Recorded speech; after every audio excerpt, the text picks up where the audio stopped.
आप सभी का स्वागत है भक्ति शास्त्री के इस पाठ्यक्रम में। श्रील प्रभुपाद की जय। तो आज भक्ति शास्त्री का हम छठा पाठ करने वाले हैं, जिसमें हम तीसरे अध्याय के 10वें से लेके 43वें तक श्लोकों के विषय में चर्चा करेंगे और तीसरे अध्याय को आज हम समाप्त करेंगे। तो एक बार पिछले पाठ में हमने क्या क्या सीखा उसकी हम चर्चा करेंगे, उसके बाद हम आगे बढ़ते हैं। तो पिछले पाठ में हमने सीखा कि जो स्थित प्रज्ञ व्यक्ति होता है उसके क्या लक्षण होते हैं। तो अर्जुन ने भगवान से पूछा था कि स्थित प्रज्ञ के लक्षण क्या होते हैं, किस प्रकार वो बोलता है, किस प्रकार उठता है, यानी अपनी इंद्रियों को विषय में लगाता है, और किस प्रकार उसका व्यवहार होता है, किस प्रकार उसका आचरण होता है। और उसके बाद भगवान ने स्थित प्रज्ञ मुनि की परिभाषा दी थी।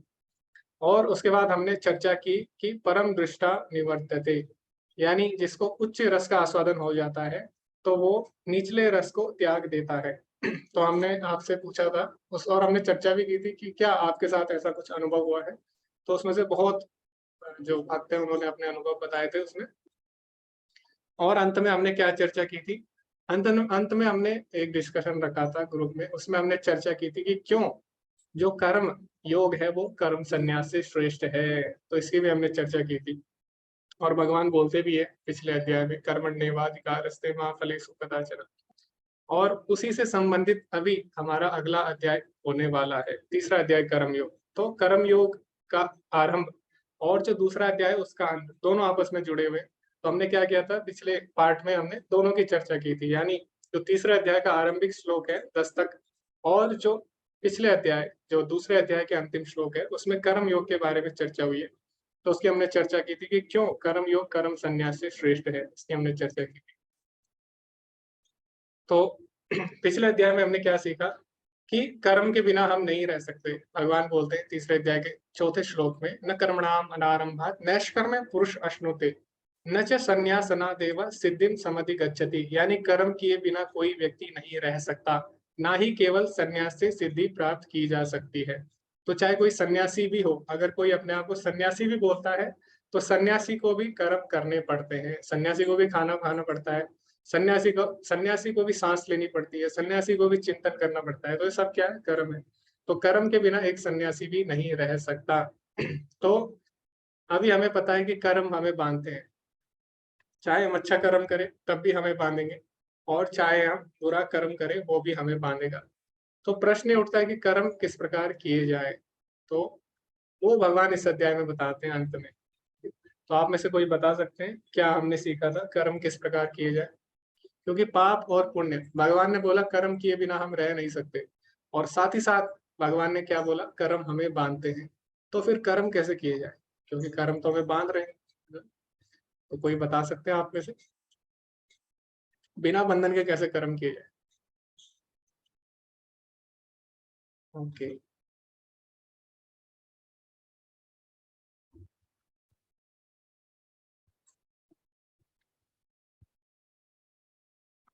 हरे कृष्णा। आयुष प्रभु जी।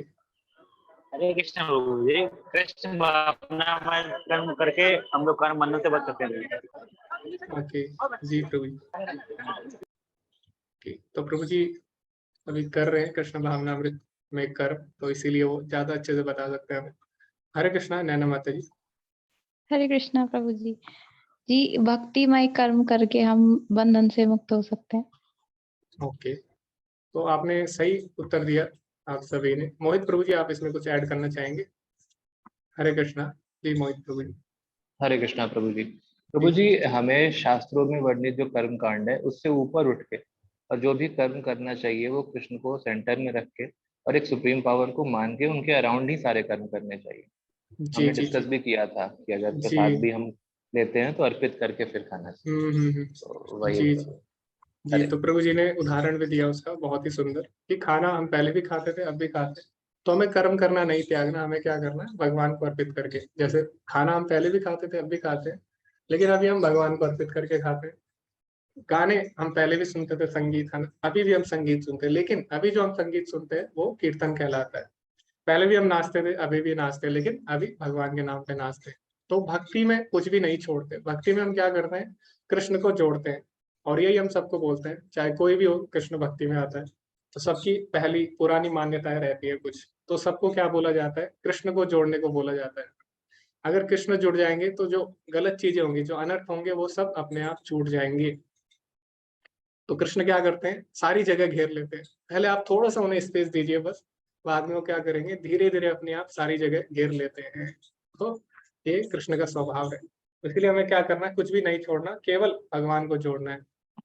तो अभी भगवान ने बोल भी दिया तीसरे अध्याय के, अगर आप 9वां श्लोक देखें तो उसमें भगवान साफ साफ बोले, यज्ञार्थात कर्मणो अन्यत्र लोकोयम कर्म बंधना, कि तुम्हें भगवान के लिए कार्य करना चाहिए। अगर इसके अलावा तुम कार्य करते हो तो लोकोयम कर्म बंधना, उससे कर्म बंधन उत्पन्न होता है। तदर्थम कर्म कौन्तेय मुक्त संग समाचार, अगर तुम भगवान के लिए कर्म करोगे तो वो तुम्हें संसार से मुक्त कर देंगे, यानी तुम्हें बंधन में नहीं बांधेंगे। और यज्ञार्थात कर्मण्यता, यानी यज्ञ की तरह हमें कर्म करने चाहिए। यज्ञ का अर्थ क्या होता है, वो प्रभुपा जी लिखते हैं अपने तात्पर्य, यज्ञो वे विष्णु, यज्ञ मतलब होता है विष्णु के लिए कर्म। और भगवान बोलते भी है, भोक्ताराम यज्ञ तपसाम सर्वलोक महेश्वरम, सारे यज्ञ तपस्याओं का भोक्ता मैं ही हूँ। तो हम जो भी कार्य करें हमें भगवान को अर्पित करते हुए करने चाहिए। अभी जो हम कार्य करते हैं वो भी दो धरातल पर होते हैं। तो जो भी हमारे कार्य होते हैं, जो हम शास्त्रों के अनुसार करते हैं, उनको स्वधर्म बोला गया है। और स्वधर्म भी दो तरह के होते हैं। तो कृपा जी अपने तात्पर्य में लिखते हैं कई जगह पे कि स्वधर्म दो तरह के होते हैं। पहला जो स्वधर्म होता है वो होता है वर्णाश्रम धर्म। तो वर्णाश्रम धर्म जो पहला स्वधर्म होता है वो भौतिक स्तर पर होता है कि मैं क्षत्रिय हूँ, अपने गुण के अनुसार, अपने शारीरिक गुणों के अनुसार, मैं क्षत्रिय हूँ, मैं ब्राह्मण हूँ, मैं शूद्र हूँ, मैं वैश्य हूँ।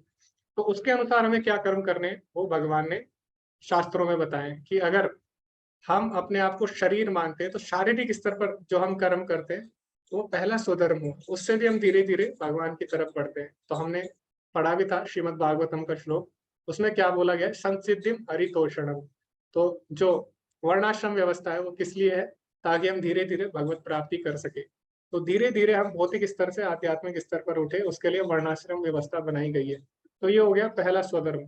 अभी जो दूसरा स्वधर्म है वो है आध्यात्मिक स्तर पर। तो भौतिक स्तर पर जब तक कोई है तो क्या करता है, एक विशेष गुण के अनुसार कर्म करता है और धीरे धीरे भगवान से जुड़ता है। लेकिन अगर कोई आध्यात्मिक स्तर पर है तो वो क्या करता है, डायरेक्ट भक्ति में कर्म करके भगवान को प्राप्त कर लेता है ना। क्षिप्रम भवति कर्मात्मा शाश्वत शांति निगच्छति, तो भगवान बोलते भी है। तो दो तरह के स्वधर्म है और इस पे अभी हम चर्चा करेंगे। तो जैसे कि आप पढ़ सकते हैं 8वें श्लोक में भी क्या लिखा है, नियतम कुरु कर्म, तो भगवान बोले अपने निर्धारित कर्मों को करना चाहिए। तो भगवान यहाँ पे वर्णाश्रम व्यवस्था की बात कर रहे हैं। और 9वें श्लोक में भगवान भक्ति की बात कर रहे हैं, यज्ञार्थात कर्मण्यत्र लोकोयम कर्म बंधना, यानी मेरे लिए कर्म करो। तो वैसे जो वर्णाश्रम व्यवस्था है उसमें भी हम भगवान के लिए कर्म करते हैं, लेकिन उसमें हम धीरे धीरे भौतिक स्तर से आध्यात्मिक स्तर पे उठते हैं। और भक्ति में क्या है, भक्ति लिफ्ट जैसी है, भक्ति में हम तुरंत आध्यात्मिक स्तर पर उठ जाते हैं। तो प्रभुपाद जी लिखते हैं यहाँ पे, शारीरिक तल पर स्वधर्म को वर्णाश्रम धर्म या आध्यात्मिक समझ के लिए मनुष्य का कदम कहा जाता है। मानव सभ्यता की शुरुआत वर्णाश्रम धर्म की अवस्था होती है। तो जानवरों में कभी भी वर्णाश्रम धर्म नहीं होता। जानवरों में क्षत्रिय वैश्य शूद्र या ब्राह्मण नहीं होता कोई भी। तो जानवरों को और इंसान को क्या बनाता है अलग, वो है व्यवस्था। एक व्यवस्था होनी चाहिए, कुछ नियम होने चाहिए जिनका पालन करना है। तो वर्णाश्रम धर्म हमें बताएगा कि हमारे गुण और कर्म के अनुसार हमें किस प्रकार के नियमों का पालन करना है।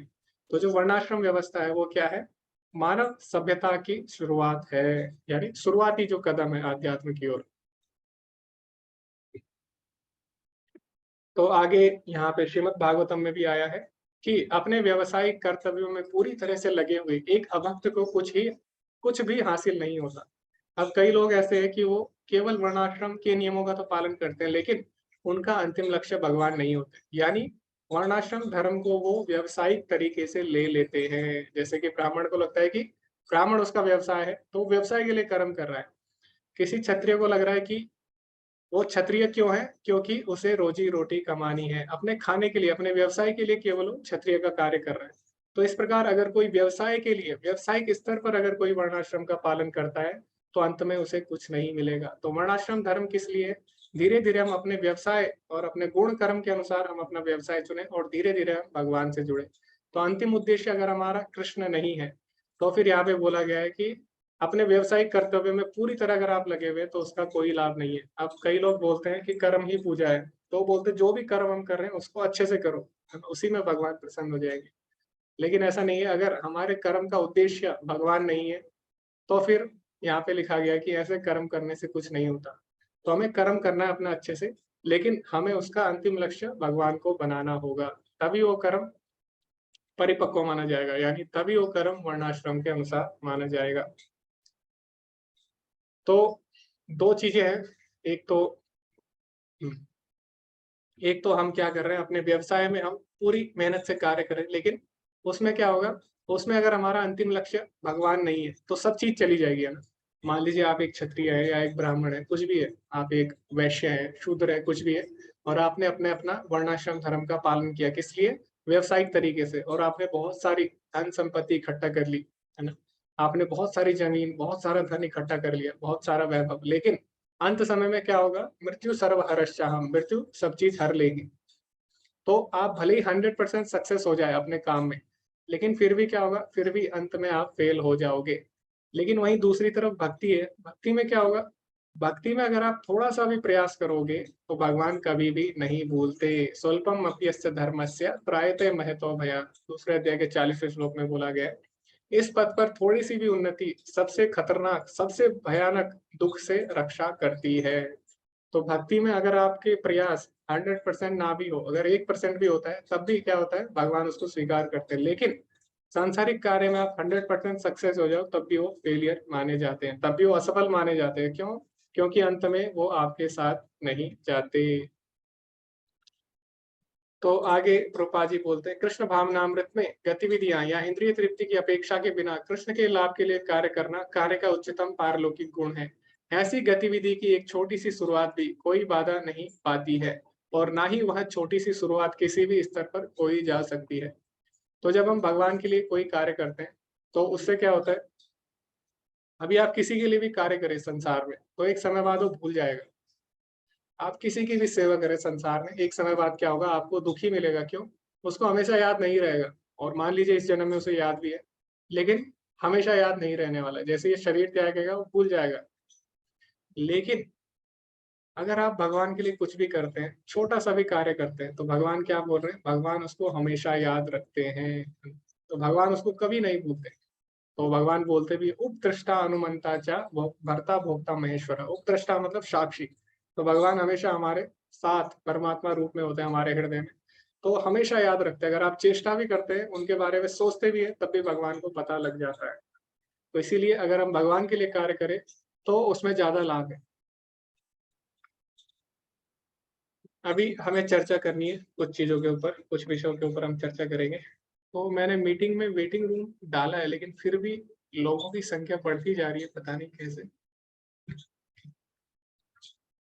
तो अभी हम चर्चा करेंगे और आप सभी एक एक करके उत्तर दे सकते हैं। आज कम लोग भी है तो हम अच्छे से चर्चा कर सकते हैं। तो सबसे पहले हमारा प्रश्न है कि वर्णाश्रम धर्म का पालन किन परिस्थितियों में किया जा सकता है, यानी आजकल की जो परिस्थितियां हैं, क्या उनमें वर्णाश्रम धर्म का पालन किया जा सकता है और उसमें क्या क्या कठिनाइयां आ सकती है, तो इस पर हम चर्चा करेंगे।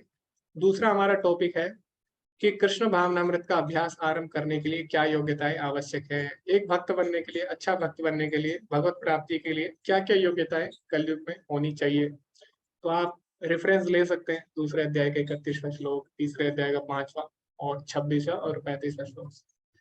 तो इस पे हम चर्चा करेंगे, आप हैंड रेज कर सकते हैं, आप में से जो जो लोग इसका उत्तर देना चाहें।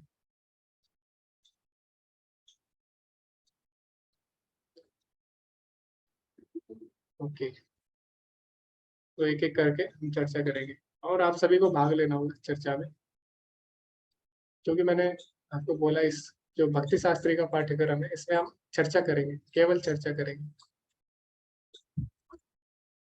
जी हरे कृष्णा, हर्ष प्रभु जी। हरे कृष्णा प्रभु जी, मैं बोला तो मैं जी सेकंड पॉइंट में बोलना चाहूंगा कि जैसे कृष्ण महावीर में आराधना करने की हमारी योग्यता क्या होती है। तो सर्वप्रथम हमें ये माना है कृष्ण ही भगवान है, ही परम, और उनके अलावा मतलब कोई भी नहीं है। और दूसरी बात ये कि सब कुछ कृष्ण है, हमारा कुछ भी नहीं है। अगर ये दो चीज हम मान लेंगे तो हम भक्ति में मतलब जल्दी आगे बढ़ सकते हैं। ओके, तो पहले में क्या बोला था प्रभु जी? आपकी आवाज सही से नहीं आ रही है। पहले में प्रभु जी मैंने ये बोला कृष्ण ही भगवान है, यही सबसे परम है, उसके बाद मतलब इससे पहले कोई नहीं है, वही आगे है। वो तो दूसरा प्रश्न हुआ प्रभु जी, कृष्ण भावनामृत का अभ्यास करने के लिए। वर्णाश्रम धर्म के बारे में आपने क्या बोला था? उसके बारे में कुछ नहीं बोलेगा प्रभु जी। ओके ओके ओके जी प्रभु जी। ओके, तो रूपा जी भी बोलते हैं अगर आपको भक्ति में आगे बढ़ना है और भक्ति में जल्दी प्रगति चाहिए, तो आपने कुछ नहीं पढ़ा, वेद भी नहीं पढ़े, शास्त्र नहीं पढ़े, आपको कुछ नहीं पता, लेकिन आपको एक चीज पता होनी चाहिए, वो भगवान बार बार 2 बार भगवान ने भगवत गीता में बोला है। तो कोई बता सकता है भगवान ने क्या 2 बार भगवत गीता में बोला है? एक लाइन। अगर आपको वो पता है तो आपका जीवन सफल हो जाएगा, बस आपको उस लाइन पे ध्यान देना है। तो आप में से कोई बता सकते हैं वो लाइन? 2 बार भगवान ने बोली है, और अगर आप उस पर एक बार भी अमल कर लें, 2 बार भगवान ने बोली है, लेकिन अगर आप एक बार भी उस पर ध्यान कर लें तो आपका जीवन सफल हो जाएगा। जी हरे कृष्णा, दिवाकर प्रभु जी। प्रभु जी ये वाला तो नहीं है सर्वधर्मान परित्यज्य? नहीं, ये लाइन नहीं है, ये तो भगवान ने एक ही बार बोली है। जी हरे कृष्णा, नैना माता जी। और प्रभु जी शायद ये है ना कि कर्मों के फलों को की से नहीं आसक्ति नहीं मतलब। नहीं नहीं नहीं नहीं, संपिता माता जी ने उत्तर दे दिया है। भगवान ने एक लाइन बोली है, 9वें अध्याय के 34वें श्लोक में बोली है, और 18वें अध्याय के शायद 63वें श्लोक में भगवान बोलते हैं। तो उसमें भगवान क्या बोल रहे हैं? एक लाइन जो भगवान ने 2 बार भगवत गीता में बोली है। तो अगर कोई 2 बार कोई चीज बोलता है तो यानी बहुत ही ज्यादा इंपॉर्टेंट है ना। जैसे हम किसी को बार बार कोई चीज बोल रहे हैं, क्यों बोल रहे हैं? क्योंकि वो इम्पोर्टेंट है।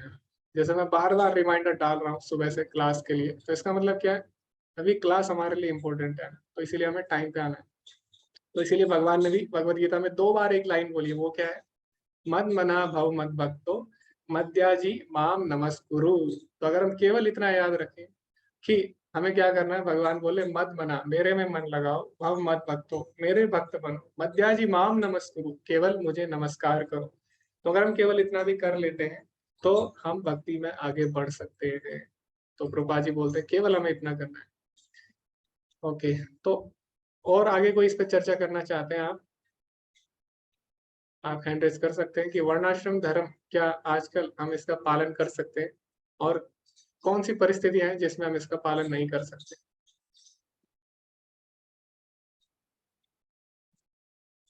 ओके, कोई कुछ नहीं बोलना चाहेगा इसमें?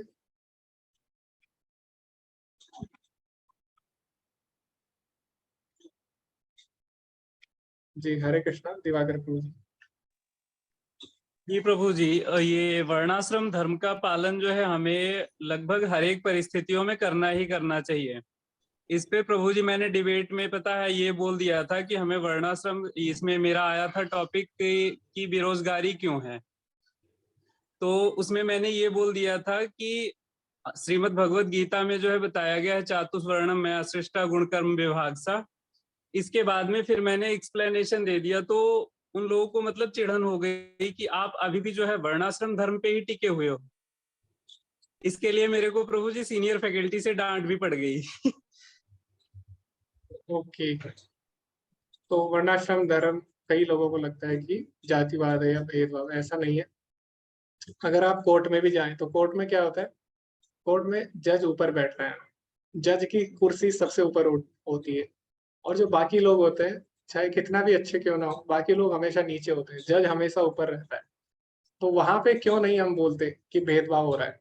जज को क्यों ऊपर बिठाए, हमको क्यों नीचे आप खड़े करते? जबकि नीचे जो लोग हैं, कई लोग तो खड़े रहते हैं, उनको बैठने के लिए सीट भी नहीं मिलती है ना। जैसे लॉयर होते हैं, या जो लोग केस करते हैं, या जिन पे केस होता है, वो उन लोगों को तो सीट भी नहीं मिलती बैठने के लिए। तो फिर हम वहां पे क्यों नहीं बोलते कि आपने जज को सीट दी है, वो भी सबसे ऊपर, और बाकी सबको नीचे, तो यहाँ पे भेदभाव हो रहा है कोर्ट में।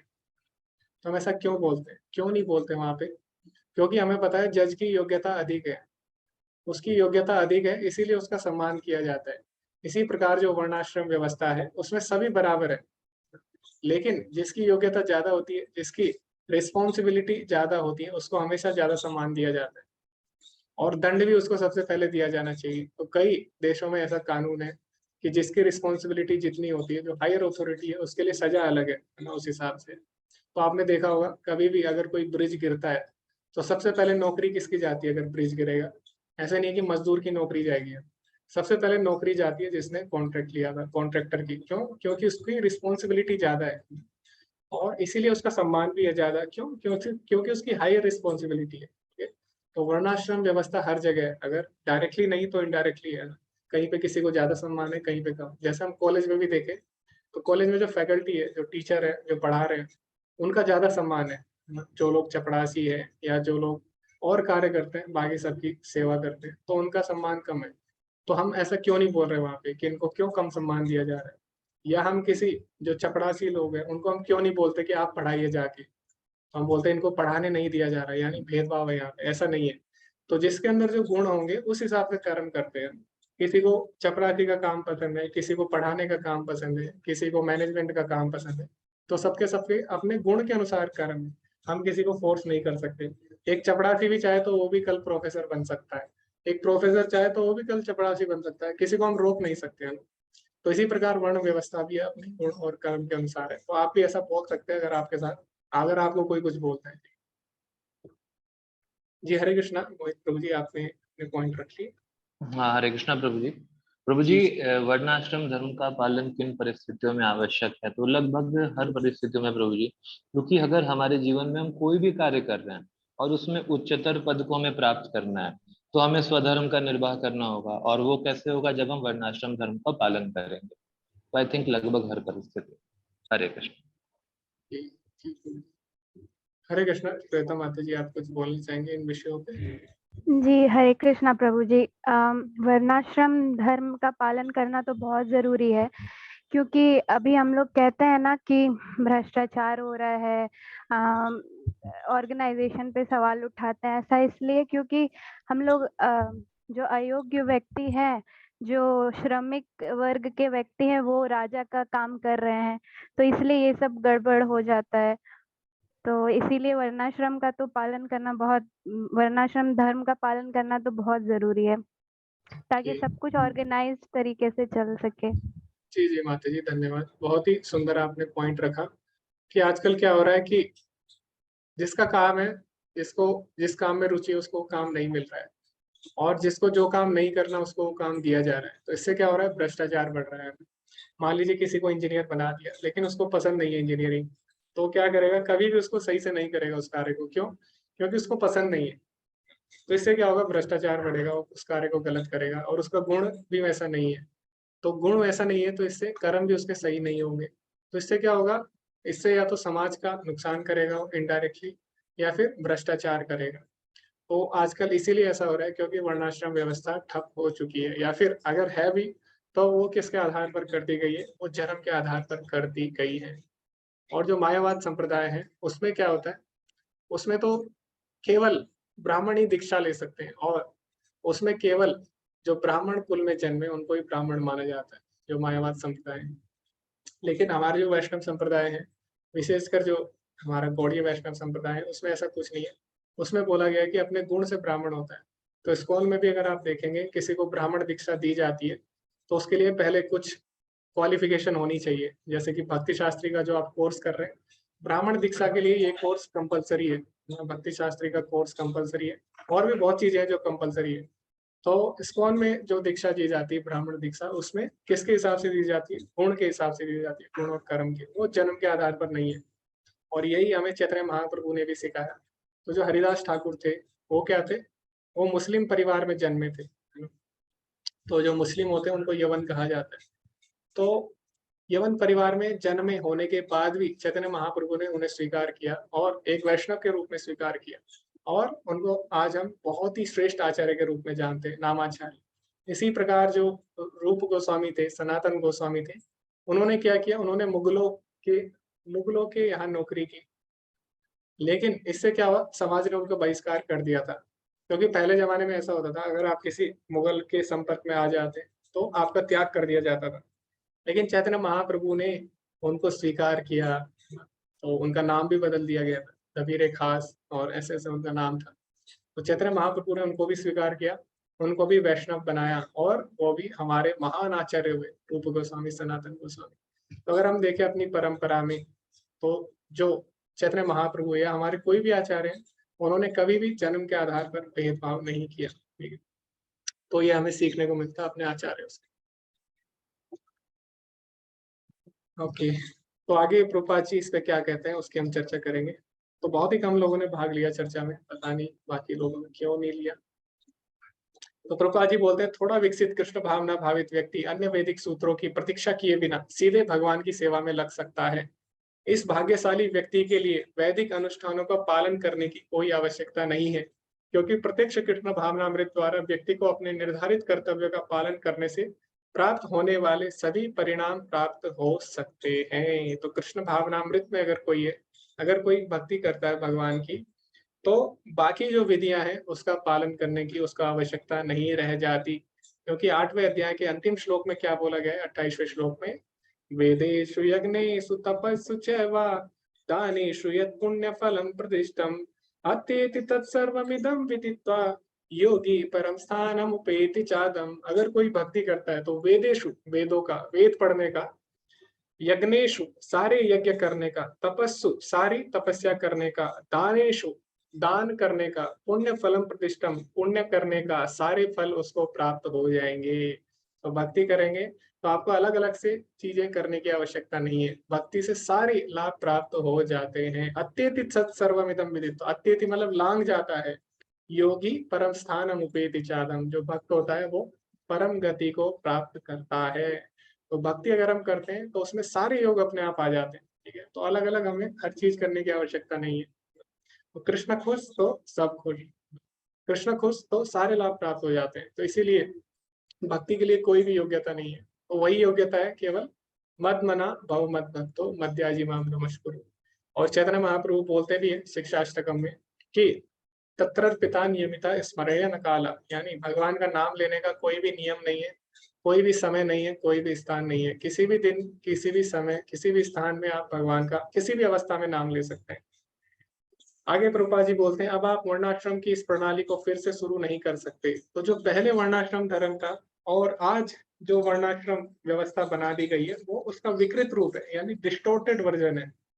तो पहले जैसी वर्णाश्रम व्यवस्था प्राप्त कर पाना बहुत ही कठिन है। तो इस्कॉन में प्रयास चल रहा है अभी वर्णाश्रम धर्म को दोबारा से व्यवस्थित करने के लिए, और जो भक्त लोग हैं इस पर प्रयास कर रहे हैं। लेकिन पहले जैसी वर्णाश्रम व्यवस्था को पूरे विश्व में स्थापित करना बहुत ही कठिन है। लेकिन अगर कोई कृष्ण भावनामृत को अपना लेता है तो वह स्वतः ही तुरंत एक ब्राह्मण और ब्राह्मण से ऊपर हो जाता है, एक वैष्णव ब्राह्मण से ऊपर होता है। तो जो ब्राह्मण होता है और वैष्णव, उनमें क्या अंतर है? कोई बता सकता है ब्राह्मण और वैष्णव में क्या अंतर है गुणों के आधार पर?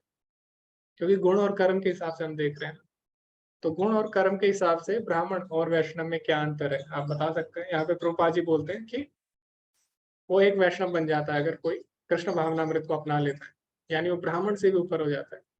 तो गुण और कर्म के हिसाब से कैसे हमें पता लगेगा ब्राह्मण और वैष्णव का? ओके, किसी को नहीं पता ब्राह्मण और वैष्णव में अंतर? तो जो भक्ति विनोद ठाकुर थे, एक बार उनको डिबेट के लिए बुलाया ब्राह्मणों ने और उनको बोला कि ब्राह्मण सबसे श्रेष्ठ होते हैं, लेकिन भक्ति विनोद ठाकुर ने बोला नहीं, वैष्णव सबसे श्रेष्ठ है। तो उनके बीच डिबेट होने वाली थी, लेकिन भक्ति विनोद ठाकुर जो थे उनका स्वास्थ्य सही नहीं था, लेकिन उनको जाना भी था डिबेट के लिए। तो उनको किसी तरह जाना था, अगर वो नहीं जाते तो इससे क्या होता, जो ब्राह्मण लोग थे जो अपने आप को श्रेष्ठ मान रहे थे, वो सोचते कि इससे क्या होता, वैष्णवों का समाज में जो पद था वो नीचे हो जाता है। तो भक्ति विनोद ठाकुर जी तैयार हो रहे थे, लेकिन उनकी तबीयत सही नहीं थी। तो फिर जब भक्ति सिद्धांत सरस्वती ठाकुर ने देखा तो उन्होंने कोई तैयारी नहीं की थी डिबेट की, तो उन्होंने बोला पिताजी आप रहने दीजिए, मैं जाऊंगा। तो उनके पिता ने बोला कि ठीक है, तो तुम्हें टॉपिक पता? उन्होंने बोला नहीं। तो उन्होंने बताया टॉपिक ये है कि हमें बताने की वैष्णव सबसे श्रेष्ठ है ब्राह्मणों से। तो भक्ति सिद्धांत सरस्वती ठाकुर ने बोला बस इतनी सी बात है, तो इसके लिए आप बिल्कुल कष्ट मत लीजिए, मैं जाता हूँ। तो उन्होंने बोला आप आराम कीजिए, और भक्ति सिद्धांत सरस्वती ठाकुर गए डिबेट में। तो वहां पे बहुत सारे ब्राह्मण थे, और ब्राह्मण लोग जो थे वो बहुत ही ज्यादा प्रसन्न हुए कि उनको लगा कि इनके पिता नहीं आए तो अभी इनको तो कोई भी हरा देगा, ठीक है। लेकिन जैसी भक्ति सिद्धांत सरस्वती ठाकुर ने बोलना आरंभ किया, तो भक्ति सिद्धांत सरस्वती ठाकुर कैसे बोलते थे, पहले वो जो भी थ्योरी जिसको काटना होता था पहले उसके बारे में पूरी डिटेल देते थे। इतनी अच्छी डिटेल देते थे कि सबको लगता था कि वाह, ये तो हमसे भी ज्यादा जानते हैं, और सब उनकी बहुत प्रशंसा करते थे। तो पहले उन्होंने ब्राह्मणों की प्रशंसा की कि ब्राह्मण बहुत श्रेष्ठ है और उनका जो पद है हमारे समाज में अतुलनीय है। तो इस प्रकार उन्होंने ब्राह्मण को परिभाषित करना आरंभ किया और ब्राह्मणों की प्रशंसा की, तो सभी ब्राह्मण बहुत मंत्रमुग्ध हुए। फिर बाद में उन्होंने क्या किया, अंत में एक एक करके जो गलत धारणाएं थी उनका खंडन करना शुरू किया, और एक एक करके धीरे धीरे उन्होंने क्या किया, सिद्ध कर दिया कि वैष्णव जो है वो सबसे ऊपर होते हैं। तो इस प्रकार भक्ति सिद्धांत सरस्वती ठाकुर करते थे। तो शुरू में क्या करते थे, सबको सबकी प्रशंसा करते थे, जो उनकी थ्योरी थी उसको अच्छे से एक्सप्लेन करते थे, तो वो भी हैरान रह जाते थे। उसके बाद वो उसका खंडन शुरू करते थे। ओके, तो किसी ने बताया नहीं क्यों ब्राह्मण और वैष्णव, क्यों ब्राह्मण वैष्णव से अलग है, दोनों में क्या अंतर है गुण और कर्म के हिसाब से? हरे कृष्णा, मोहित प्रभु जी। हरे कृष्णा प्रभु जी ज्यादा तो नहीं, लेकिन मुझे जहां तक लगता है जैसे ब्राह्मण जो हैं वो हम देखते हैं ना कि ब्राह्मण जो हैं वो जन्म के आधार पे ऐसे हम बोल देते हैं कि ब्राह्मण है, लेकिन वैष्णव जो होते हैं, वैष्णव कृष्ण भावनामृत में आने के बाद फिर वो वैष्णव बनते हैं। तो इसमें बाय बर्थ का कोई रिलेशन नहीं है, वैष्णव कोई भी बन सकता है, लेकिन ब्राह्मण के केस में ऐसा नहीं है। ओके जी, धन्यवाद प्रभु जी। तो मेरा प्रश्न ये था कि गुण और कर्म के आधार पर क्या अंतर है दोनों में, तो आपने जन्म के आधार पर बताया। ओके, कोई और बताना चाहते हैं? हैंड रेज अभी हुआ था जी। हरे कृष्णा, अनु माता जी। हरे कृष्णा प्रभु जी। जी मुझे जहाँ तक लगता है कि ब्राह्मण जो होते हैं वो मतलब ज्ञान सबको देते हैं, मतलब उनमें ये कैपेसिटी होती है कि वो एक अच्छे टीचर बन सकते हैं। लेकिन जो वैष्णव होते हैं वो तो कृष्ण के लिए काम करते हैं। वो जरूरी नहीं है कि सबको ज्ञान दे या कृष्ण के मतलब उद्देश्य देते रहे, मतलब बताते रहे। हो सकता है किसी में टीचिंग क्वालिटी हो, किसी में ना हो, बट वो वैष्णव हो सकते हैं। तो वो बस कृष्ण के लिए काम करते हैं। और ब्राह्मण जो होते हैं उनका मतलब थोड़ा सा सबको टीच करने का काम रहता है, ऐसा वाला। जी माता जी, आपने बहुत ही सुंदर एक अंतर बताया कि जो ब्राह्मण होते हैं वो टीचिंग करते हैं। जैसे द्रोणाचार्य थे वो एक वैष्णव थे, वो एक ब्राह्मण थे, लेकिन क्या वो वैष्णव थे पता नहीं, लेकिन ब्राह्मण जरूर थे वो। क्यों? क्योंकि उन्होंने शिक्षा दी थी अर्जुन को। जी हरे कृष्णा, तो दिवाकर प्रभु जी। हरे कृष्णा जी, अनम्यूट हरे करिए। कृष्णा प्रभु जी। जी जी। प्रभु जी, इसमें ऐसा बोल सकते हैं ना कि ब्राह्मण जो है वो किसी भी देवी देवता को फॉलो कर सकता है, पूजन अर्चन कर सकता है, टीचिंग कर सकता है। लेकिन वैष्णव जो है वो केवल वैष्णव के लिए ही डेडिकेटेड होता है, मतलब राम कृष्ण या भगवान के जो अवतार हैं विष्णु भगवान के, उन्हीं को वो फॉलो करेगा। जी ये जी भी जी। डिफरेंसेस हो सकते हैं वैष्णव में और ब्राह्मण में। ओके जी प्रभु जी, बहुत ही सुंदर आपने अंतर बताया।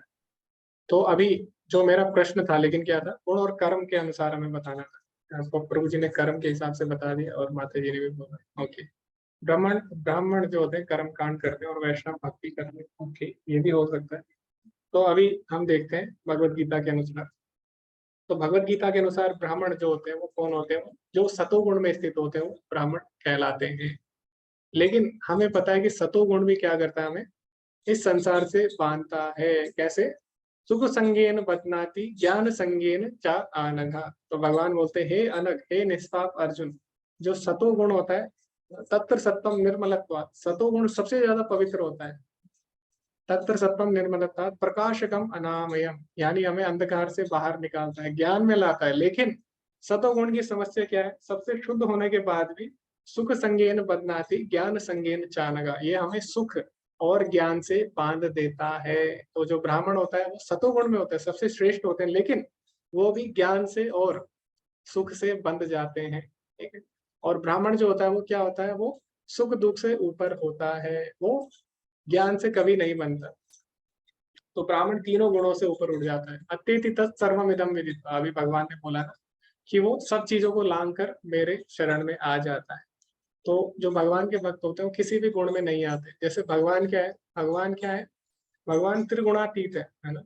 तो भगवान तीनों गुणों से ऊपर है। इसी प्रकार जो भगवान से जुड़ता है, भगवान का भक्त भी तीनों गुणों से ऊपर हो जाता है। भगवान बोलते भी 7वें अध्याय के 14वें श्लोक में, माम एव ये प्रपद्यन्ते मायमेतां तरन्ते। जो मेरी शरण में आता है, यानी जो भगवान के भक्त होते हैं, वो माया के 3 गुणों से ऊपर उठ जाते हैं। तो जो ब्राह्मण होते हैं वो सतोगुण में होते हैं, इसीलिए उन्हें श्रेष्ठ बोला जाता है। लेकिन जो वैष्णव होते हैं वो उससे भी श्रेष्ठ होते हैं। क्यों?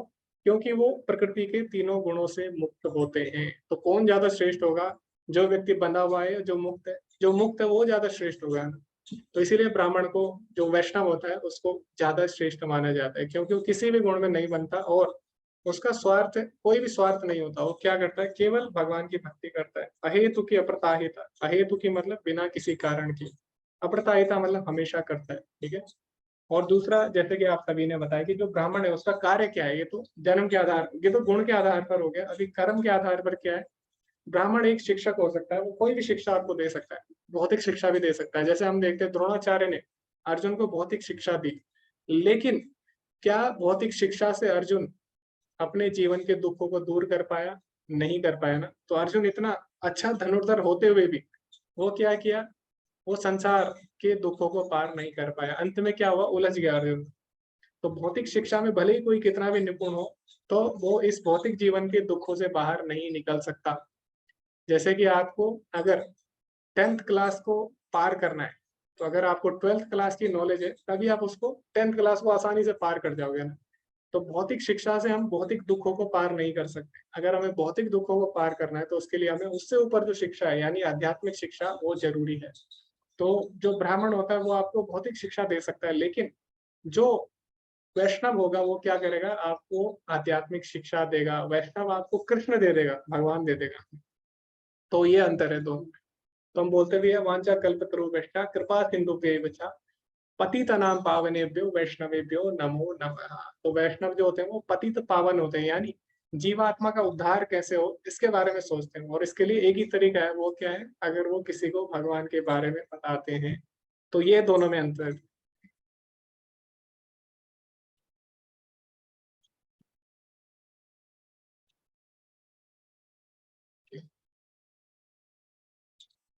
तो आगे भगवान क्या बताते हैं, तो किस प्रकार से हमें कर्म करने चाहिए। तो भगवान बोलते हैं, आगे के जो श्लोक है 18 से लेके 20 तक, उसके तात्पर्य प्रभुपाद जी लिखते हैं, एक आत्मज्ञानी व्यक्ति का अपने निर्धारित कर्तव्यों के निर्वहन में कोई उद्देश्य नहीं है, और ना ही उसके पास ऐसा कोई कार्य करने का कारण नहीं है। इसलिए सामान्य रूप से लोगों को शिक्षित करने के लिए आपको अपना काम करना चाहिए। तो कर्म हमें हर परिस्थिति में करना है, चाहे हमारी चेतना भौतिक स्तर पर हो। भौतिक स्तर पर मतलब चाहे हम किसी भी गुण में हो। तो अगर हम किसी गुण में हैं, यानी भौतिक गुणों में हैं, तब भी हमें कर्म करने हैं। किसके अनुसार? वर्णाश्रम व्यवस्था के अनुसार। और अगर हम भौतिक गुणों से मुक्त है, अगर हम भगवान के शुद्ध भक्त बन जाते हैं, तब भी हमें कर्म करना है। तो यहाँ पे भगवान यही बोलने की, किसी भी परिस्थिति में तुमको कर्म का परित्याग नहीं करना। तो अर्जुन को भगवान यही समझा रहे कि अपना निर्धारित कर्म करना ही है, चाहे तुम किसी भी परिस्थिति में हो।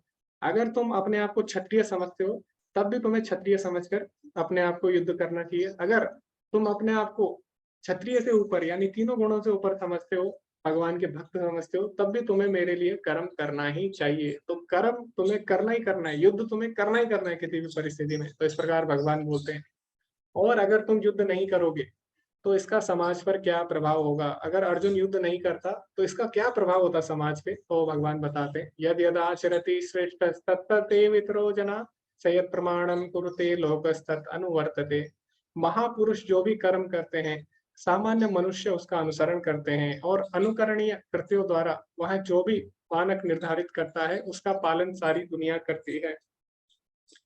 तो आपने देखा होगा, जैसे सेलिब्रिटी है, कई सेलिब्रिटी, तो वो क्या करते हैं, जैसी स्टाइल रखेंगे वो, वैसी सारी जो उनकी जनता होगी, जो उनका अनुसरण करती है, वो भी वैसी करेगी, है ना। तो जैसे एक मूवी आई थी गजनी, तो उसमें क्या हुआ था, उसने छोटे बाल रखे, तो सारे लोगों ने क्या किया, वैसी कटिंग करा ली। उससे पहले भी एक मूवी आई थी बहुत पहले, तेरे नाम करके, तो सभी ने क्या किया, वैसी कटिंग रख लिया। तो क्या है, ऐसे ही यहाँ पे भगवान अर्जुन को बोल रहे कि तुम जैसा कार्य करोगे, क्योंकि तुम सभी लोगों में प्रसिद्ध हो, तुम एक प्रसिद्ध व्यक्ति हो, और तुम बहुत बड़े भक्त भी हो और बहुत बड़े योद्धा भी हो। और तुम अगर आप आज अपने कर्तव्य का पालन नहीं करोगे, तो जो बाकी जनता है वो भी नहीं करेगी।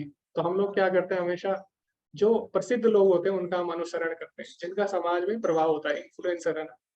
तो आप देखेंगे सोशल मीडिया पे अगर कोई कुछ भी बोलेगा तो कुछ नहीं होगा ना, कोई उस पर एक्शन नहीं लेता।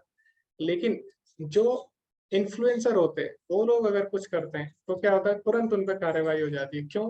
क्योंकि उनको बहुत सारे लोग फॉलो करते हैं ना, इसलिए वो एक एक बात अगर बोलते हैं तो वो बड़े ध्यान से लिखते हैं। बाकी आप कुछ भी लिखिए, आपको कोई कुछ नहीं बोलेगा। लेकिन जो इन्फ्लुएंसर होगा वो एक एक चीजें सोच समझ कर लिखेगा। क्यों? क्योंकि उसका पूरे समाज पर प्रभाव पड़ता है। तो इसी प्रकार अर्जुन क्या है, अर्जुन बहुत बड़ा इन्फ्लुएंसर है। अगर अर्जुन ऐसा करेगा तो बाकी जनता पे भी उसका गलत प्रभाव पड़ेगा। तो इसलिए भगवान बोलते हैं तुम्हें कर्म करना ही चाहिए किसी भी परिस्थिति में। तो एक और कारण भगवान ने यहाँ पे अर्जुन को दिया युद्ध करने का। आगे प्रभुपाद जी क्या लिखते हैं कि आपको चर्चा करनी है अभी।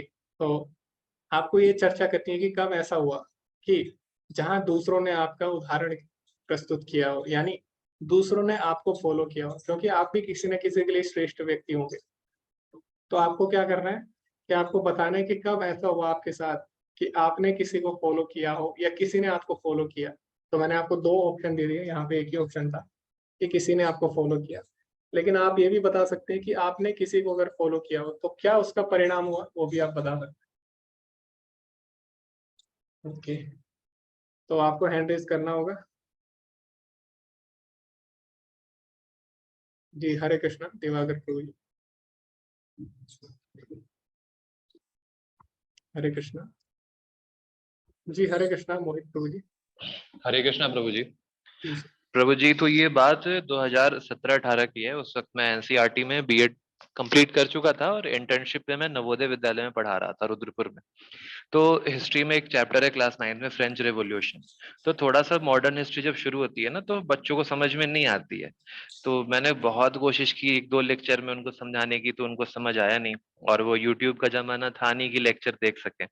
तो मैंने अपने एक प्रोफेसर से बात करी कि सर ऐसी ऐसी बात है, आप थोड़ा बताओ मैं कैसे सिंप्लीफाई करूं। तो उन्होंने मुझे अपनी क्लास में बोला कि ठीक है, तो आप बस मेरी क्लास का ऑडियो सुन लें। तो वो जैसे एक्सप्लेन कर रहे थे डेली लाइफ से रिलेट करके और सब कुछ, मैं बहुत इम्प्रेस हो गया। मैंने कहा यार ऐसे तो मैंने कभी सोचा ही नहीं था। फिर एज इट इज मैंने फिर कुछ अपना ऐड करके अगले दिन क्लास में पढ़ाया। और वो दिन था प्रभु जी, और आज का दिन है, मैं हिस्ट्री ऐसे बिना बुक के पढ़ाता हूँ और बिल्कुल ऐसे कहानी के तौर पे। तो उन्होंने मुझे काफी मोटिवेट किया और फिर उसका रिजल्ट ये हुआ कि जो सोशल साइंस सब्जेक्ट बच्चों को बोरिंग लगता था, ये हमने बचपन में नहीं पढ़ी हिस्ट्री, वो काफी इंटरेस्टिंग हो गया क्योंकि पढ़ाने का तरीका बदल गया। तो ये मैं उनसे मोटिवेट हुआ और फिर यही चीज आगे भी हुई कि हमारे साथी जो इंटर्न थे, या फिर जब मैं गया टीचर्स को एमएड करने के बाद जब मैं गया टीचर्स ट्रेनिंग कॉलेज में, तो वहां मैंने बीएड के स्टूडेंट्स को यही कुछ बताया, तो फिर वो मुझसे मोटिवेट। तो ये एक कनेक्शन बना प्रभु जी। जी हरे जी, कृष्ण। धन्यवाद प्रभु जी अपना अनुभव साझा करने के लिए। तो प्रभु जी ने टीचिंग में क्या किया, इसको अपनाया। हरे कृष्णा आयुष प्रभु जी, आपने कहाँ पे इसका उपयोग किया? यस प्रभु, हरे कृष्ण प्रभु।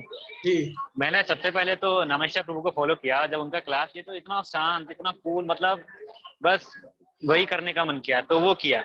उसके बाद फिर मैं इस्कॉन में देखता हूँ कि लोग बुक डिस्ट्रीब्यूशन में जाते हैं। तो मैंने कहा उनको क्या आनंद मिलता है, पूरे पूरे दिन खड़े होकर बुक डिस्ट्रीब्यूशन करते हैं, खाते भी नहीं है, पीते भी नहीं है, और पूरे दिन रेड लाइट में, मतलब कुछ सेकंड के लिए गाड़ी रुकती है, बुक डिस्ट्रीब्यूशन करते हैं।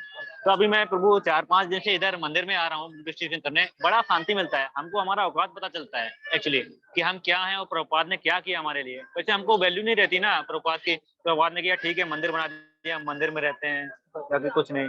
और कुछ लोग मतलब रहते हैं अपना माला करते हैं, नियम फॉलो करते हैं, इससे नहीं होता प्रभु। तो जब बुक डिस्ट्रीब्यूशन करने आते हैं तो हमको पता चलता है प्रभुपाद ने हमारे लिए क्या किया, क्या संघर्ष किया, वो भी 70 की एज में। हम लोग अभी यंग एज है तो हम लोगों पे 2 घंटे में एक बुक वितरण नहीं होती। वो प्रभु है ना, तो प्रभुपाद ने तो क्या कितने पूरे वर्ल्ड में मंदिर बना दिए। और कुछ ओके। लोगों ने मुझे फॉलो किया, मेरे दोस्त वगैरह। जैसे मैं ड्रिंकिंग भी करता था, बाकी सब भी करता था, तो मेरे दोस्त अभी देखते हैं कि मैं एकदम सब कुछ छोड़ दिया, एकदम शांति से रह रहा हूँ।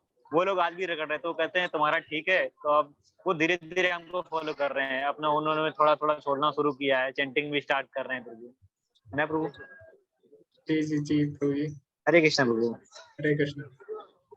तो प्रभु जी के काफी सारे अनुभव है क्योंकि प्रैक्टिकली वो कर रहे हैं सारी चीजें मंदिर में रह के। तो बहुत ही अच्छा लगा और प्रभुपाद जी को उन्होंने फॉलो किया।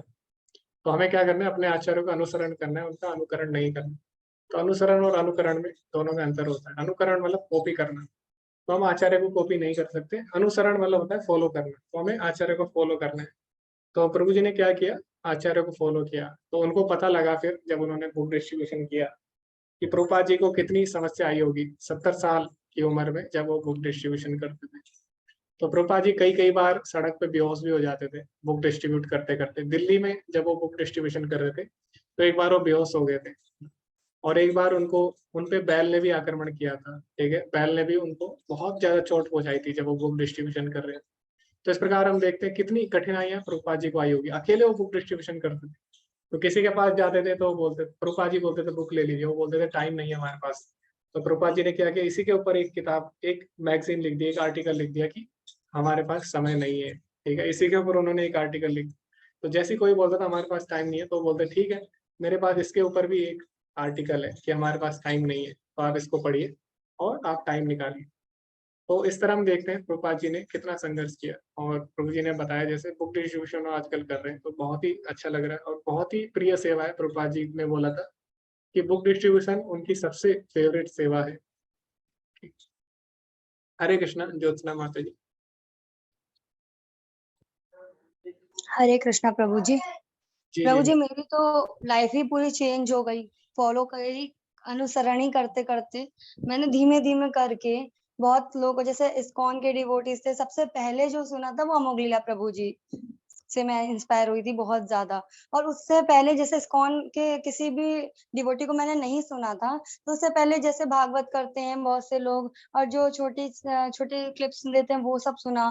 और मेरे जानने में भी एक दो लोग हैं ऐसे जो मुझे कुछ चीजें, हम लोग डिस्कशन करा करते थे जैसे कि भक्ति के बारे में कुछ, तो धीमे धीमे करके मेरे अंदर बहुत सारी चीजें डेवलप हुई। मैं ऐसी थी नहीं, लेकिन मैंने अपने आप को डेवलप किया, है ना। बिल्कुल मतलब वैसे ही लाइफ जीना, और बहुत ही अलग तरह से भौतिक संसार से जुड़े हुए जीने के बाद अपनी लाइफ को इस उसमें लाना तो बहुत टफ होता है। पर धीमे धीमे करके मैंने जो है वो किया, और अभी भी अनुसरण कर रही हूँ और करती रही। कोई ना कोई जो अच्छा मिलता है, जो भी हमें अच्छी बात समझा रहा होता है, जो सिखा रहा होता है, उसका अनुसरण करने का कोशिश करते हैं हम। तो इस्कॉन के सारे डिवोटीज सब इतना अच्छा बोलते हैं, उनका करते हैं। और भी जो अच्छा अच्छा सुनाते हैं या बताते हैं, उन सबका करते हैं। और सबसे बड़ी बात है प्रभु जी, आपसे इतना कुछ सीखने को मिला, आपसे ही इतना कुछ सीख लिया। तो वही है। और हमारे जो डिवोटीज हैं, जो हम लोग मिल करके ग्रुप डिस्कशन करते हैं या फिर हम लोग मीटिंग करते हैं, उसमें भी एक दूसरे से बहुत कुछ सीखते हैं प्रभु जी।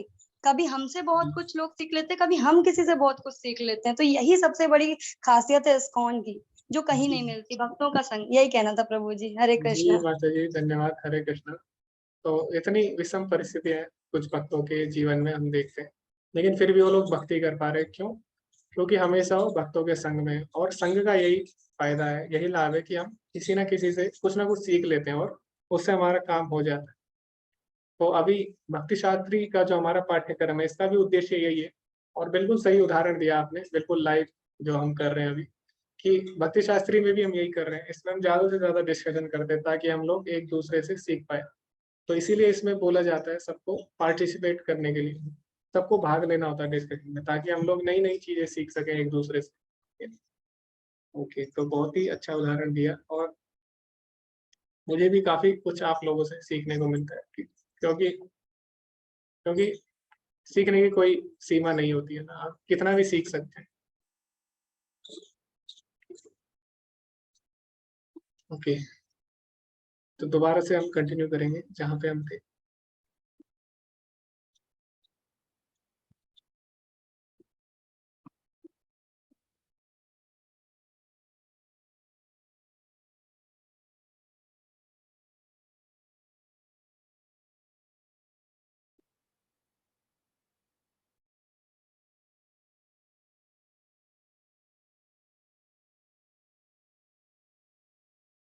ओके,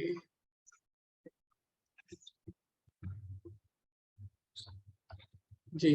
तो आगे भगवान ने अर्जुन को बोला कि तुम्हें एक आदर्श प्रस्तुत करना है, और तुम्हें बहुत सारे लोग तुम्हारा अनुसरण करेंगे, इसलिए तुम्हें क्या करना चाहिए, तुम्हें उनको उदाहरण देना चाहिए भक्ति का। कि अर्जुन ने भगवान के लिए कार्य किया था तो हम भी करेंगे। अगर तुम कार्य नहीं करोगे तो आगे जाके लोग भी ऐसा ही करेंगे, तो इसीलिए तुम्हें आदर्श प्रस्तुत करना है। तो प्रभुपाद जी बोलते हैं कि जो श्रेष्ठ पुरुष हैं उसमें जो मुख्य है वो कौन है? तो श्रेष्ठ पुरुष में जो मुख्य होता है वो राजा या राज्य के अधिकारी, यानी जो आधिकारिक पद पर होते हैं, जो ऑफिशियल्स होते हैं सरकारी, ठीक है, वो हो गए, और माता पिता हो गए, और जो टीचर्स अध्यापक होते हैं वो। तो ये तीनों अगर सही हो तो पूरा समाज का कल्याण हो सकता है। तो मान लीजिए किसी के माता पिता बहुत अच्छे हैं, उन्होंने बहुत अच्छे संस्कार दिए, लेकिन बच्चा क्या जाता है, स्कूल में जाता है, वहां पे टीचर गलत है, उन्होंने गलत शिक्षा दे दी, तो इससे क्या होगा, सारे किए कराए पर, सारी मेहनत पर पानी फिर जाएगा। तो टीचर भी सही होने चाहिए, अध्यापक, माता पिता भी सही होने चाहिए, और जो सरकारी अधिकारी है उच्च पद पर वो भी सही होने चाहिए। क्यों?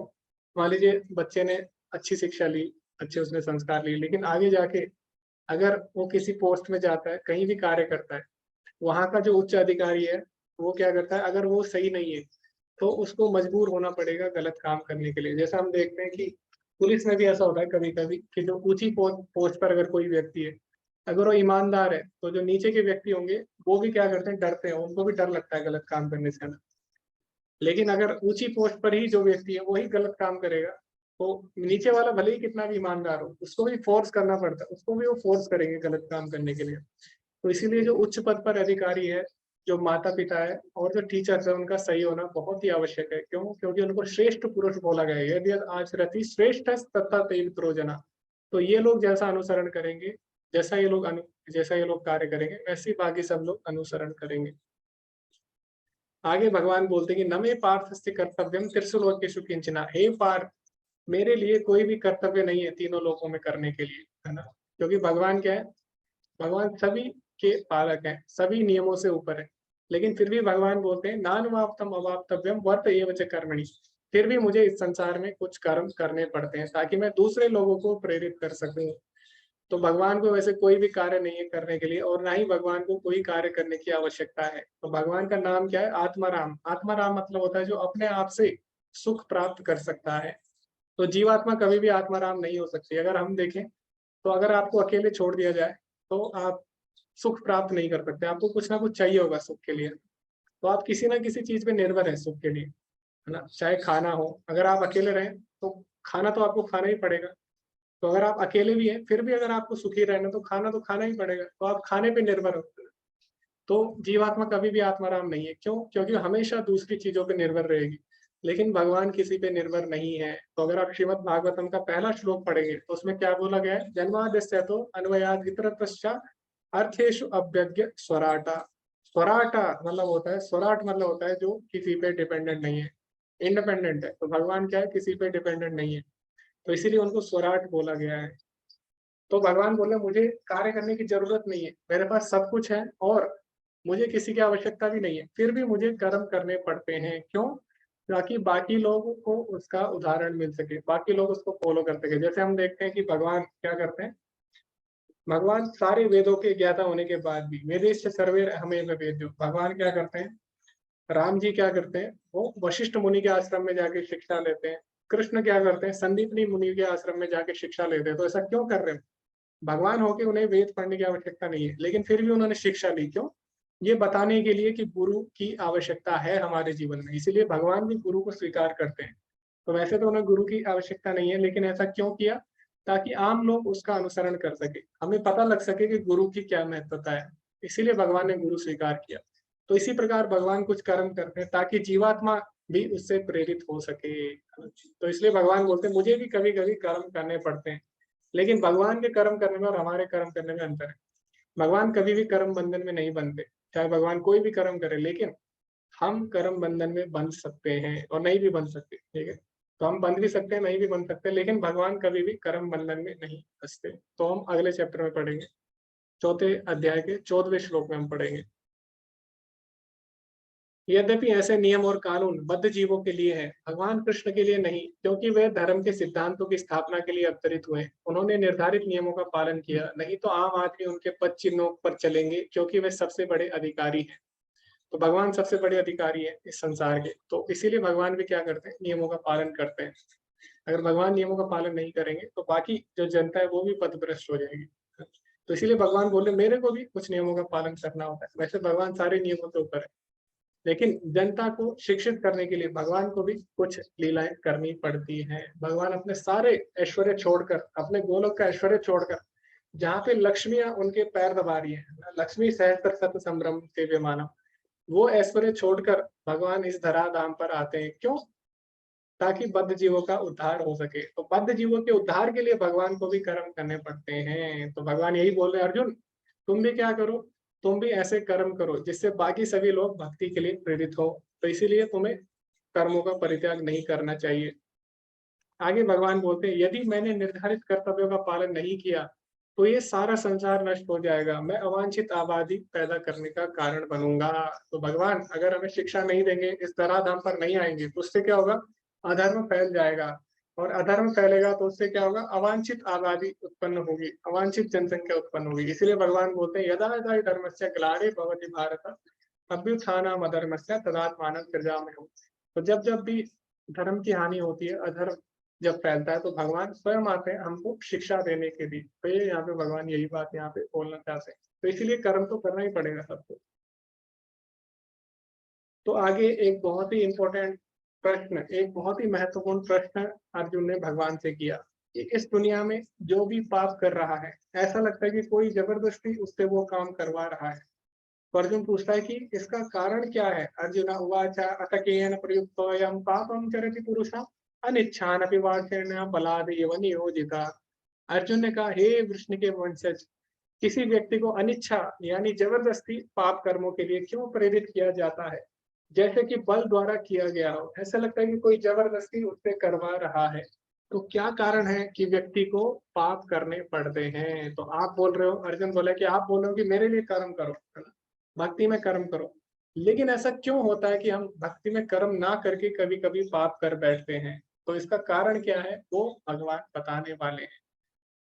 तो अभी हम क्या करेंगे, अभी हम ग्रुप बनाएंगे कुछ, और हमें क्या करना है, उस ग्रुप के अनुसार हम कुछ श्लोक देंगे और सभी को उन श्लोकों पे चर्चा करनी है, और आपको बताना है कि किस प्रकार से आप अर्जुन के इस प्रश्न का उत्तर दे सकते हैं। तो आपको प्रभुपाद जी के जो तात्पर्य है वो पढ़ना है, उससे आपको समझाना है। कम से कम पॉइंट में आपको ज्यादा से ज्यादा चीजें समझानी है, ठीक है? ऐसा नहीं है कि आप एक ही पॉइंट बार बार बोल रहे हो। तो आपको प्रिसाइजली अपने पॉइंट रखने होंगे, पॉइंट टू पॉइंट, ताकि जो बाकी ग्रुप है उनको भी अवसर मिल सके अपने पॉइंट रखने का। तो 3 ग्रुप हम बनाएंगे अभी, और आपको अलग अलग श्लोका दिए जाएंगे। तो पहला जो ग्रुप होगा वो 37वां श्लोक बोलेगा, दूसरा जो ग्रुप होगा वो 39वां, और तीसरा जो ग्रुप होगा वो 41वां श्लोक बोलेगा। तो आपको समझाना है जो अभी अर्जुन का प्रश्न है उसको अपने श्लोक के अनुसार। तो अभी मैं ग्रुप बांट देता हूँ, आप सभी लोग ज्वाइन कर सकते हैं। अभी समय कितना हो रहा है? 9:02 हो रहे हैं। 9:05 पर हम लोग मिलेंगे, तब तक आप चर्चा कर सकते हैं और सभी लोग भाग लें। मैं देख रहा हूँ कई लोग डिस्कशन में भाग नहीं लेते, ये बिल्कुल भी सही नहीं है। तो आपको भी बताना होगा, क्योंकि आप सबसे सीख रहे हैं तो आपसे भी कुछ सीखेंगे, है ना, आपसे भी कोई कुछ ना कुछ सीखेगा। तो आपको भी बोलना होगा, अपने लिए नहीं, कम से कम दूसरों के कल्याण के लिए। जैसे यहाँ पे भगवान अर्जुन को बोल रहे हैं, अपने लिए नहीं, कम से कम दूसरों के कल्याण के लिए युद्ध करो। तो इसी प्रकार आपको भी बोलना होगा, अपने लिए नहीं, कम से कम आप दूसरों के लिए बोलो, ठीक है? तो आपको भाग लेना होगा डिस्कशन में। तो अभी 3 ग्रुप है और आप ज्वाइन कर सकते हैं। तो कौन से ग्रुप को कौन से श्लोक बोलना है वो मैं चैट में लिख दूंगा, आप ज्वाइन कर सकते हैं।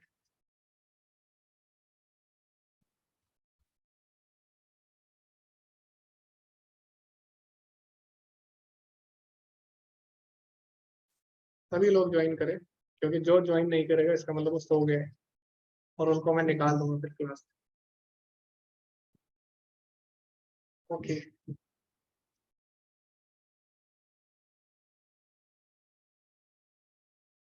मोहित प्रभु जी, राधा माता जी, शुभम प्रभु जी और पूर्वी माता जी, आप सभी ज्वाइन करिए। श्लोक मैं ग्रुप में डाल दूंगा, अगर आपको कोई समस्या है तो आप हैंडल कर सकते हैं, लेकिन आप ज्वाइन करिए।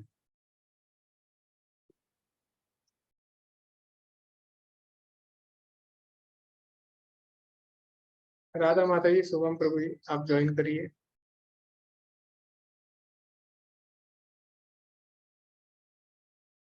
जी शुभम प्रभु जी, मैंने भेज दिया आपको, दोबारा से रिक्वेस्ट आप कर सकते हैं। जी हरे कृष्णा मोहित प्रभु जी, आप भी ज्वाइन करिए। हरे कृष्णा राधा माता जी, आप भी ज्वाइन करिए। पूर्वी माता जी ने तो ऑडियो ज्वाइन नहीं किया है।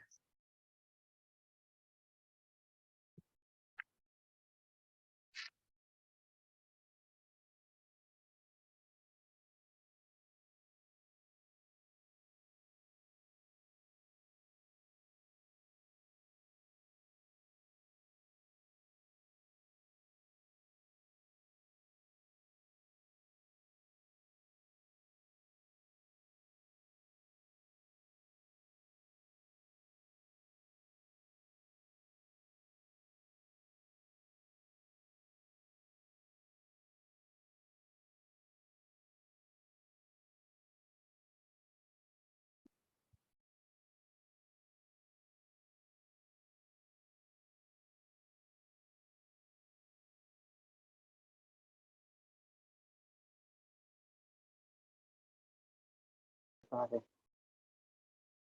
क्रोध तमोगुण का प्राकट्य है। ये गुण अपने आप को क्रोध तथा अन्य रूपों में प्रकट करते हैं। अतः यदि रहने तथा कार्य करने की विधियों द्वारा रजोगुण को तमोगुण में न गिरने देकर सतोगुण तक ऊपर उठाया जाए तो मनुष्य क्रोध में पतित होने से आध्यात्मिक आसक्ति के द्वारा बचाया जा सकता है।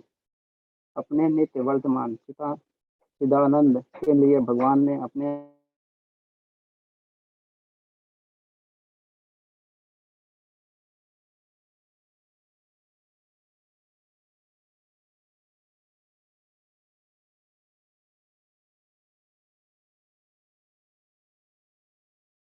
जैसे जवान नहीं लड़खड़ाई, आप बोलना चाहते तो बोल सकते हैं प्रभु जी। हरे कृष्णा आपसे नहीं माता जी। हरे कृष्णा प्रभु जी। जी जी जी माता जी, आप बहुत अच्छा कर रहे हैं। आप करिए, आप अपने पॉइंट रखिए सभी लोग। जी प्रभु जी। ठीक है, तो वही मैं कह रही हूँ प्रभु जी, अगर आप बोलना चाहे बोल सकते हैं, अदरवाइज मैं जो है बोल दूंगी माता प्रभु जी जी के इस बार सामने। आप हाँ बोलिए, नेक्स्ट टाइम मैं ट्राई करूंगा। अच्छा अच्छा, तो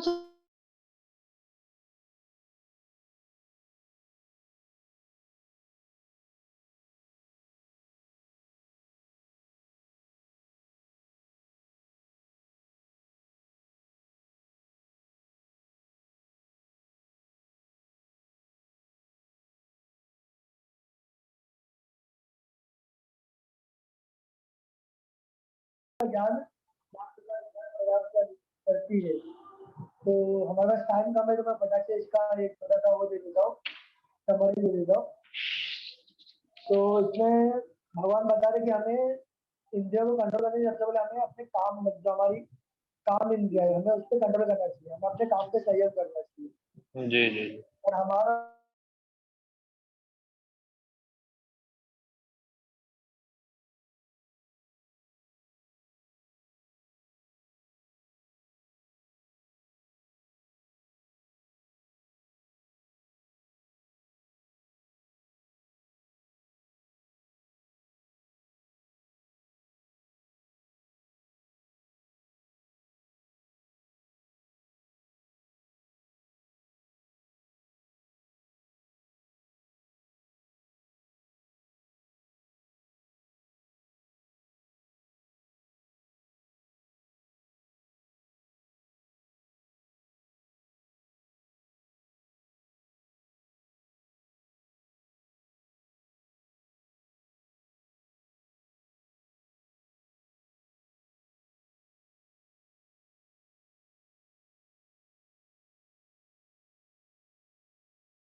हरे कृष्ण प्रभु जी। प्रभु जी आप ब्रेकआउट रूम में नहीं प्रभु गए? मैं गया था प्रभु, मेरा कनेक्शन चला गया तो मैं वापस बाहर आ गया, अभी मेरे को जाना है। ओके, तो आप ब्रेकआउट रूम में जाना है या आपको किसी काम से जाना है? अरे नहीं प्रभु, रूम में जाना है, रूम में ब्रेकआउट रूम में। तो इधर बुक बांट रहा हूँ, आप भी आ जाते तो कितना अच्छा होता। अच्छा, भगवद तो वहाँ गीता पे वन जीवन देता हूँ ले, है ना। ओके, हाँ प्रभु आएंगे हम। ओके, तो अभी हम ब्रेकआउट रूम मेरा फ्री था। तो कौन से रूम में थे प्रभु जी आप, ब्रेकआउट रूम? तीन नंबर। ओके जी प्रभु जी, आप ज्वाइन कर सकते हैं। जी हरे कृष्ण। ओके, आप 3 नंबर ग्रुप ज्वाइन कर सकते हैं। हरे या उस पे ज्वाइन करके हो नहीं रहा था। ठीक है, आप 2 नंबर कर लीजिए फिर। कोई भी दीजिए। ओके ओके, कोई बात नहीं प्रभु जी, आप वेट करिए थोड़ा, अभी थोड़ा ही समय रह गया, तो अगर नहीं हो रहा है ज्वाइन तो आप वेट कर सकते हैं।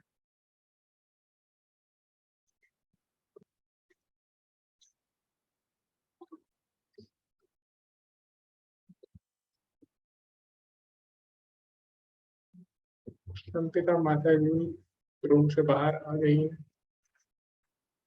हरे कृष्णा संपिता माता जी, आप कौन से ग्रुप में थे? ओके, शायद आपके ग्रुप का पूरा हो चुका है, तो आप लोग थोड़ा वेट करिए अभी जब तक बाकी सारे लोग ज्वाइन करते हैं। ओके, शायद G3 का हो चुका है डिस्कशन। G3 में कम ही लोग थे क्योंकि आज प्रभु जी ने लीव कर दिया था करके।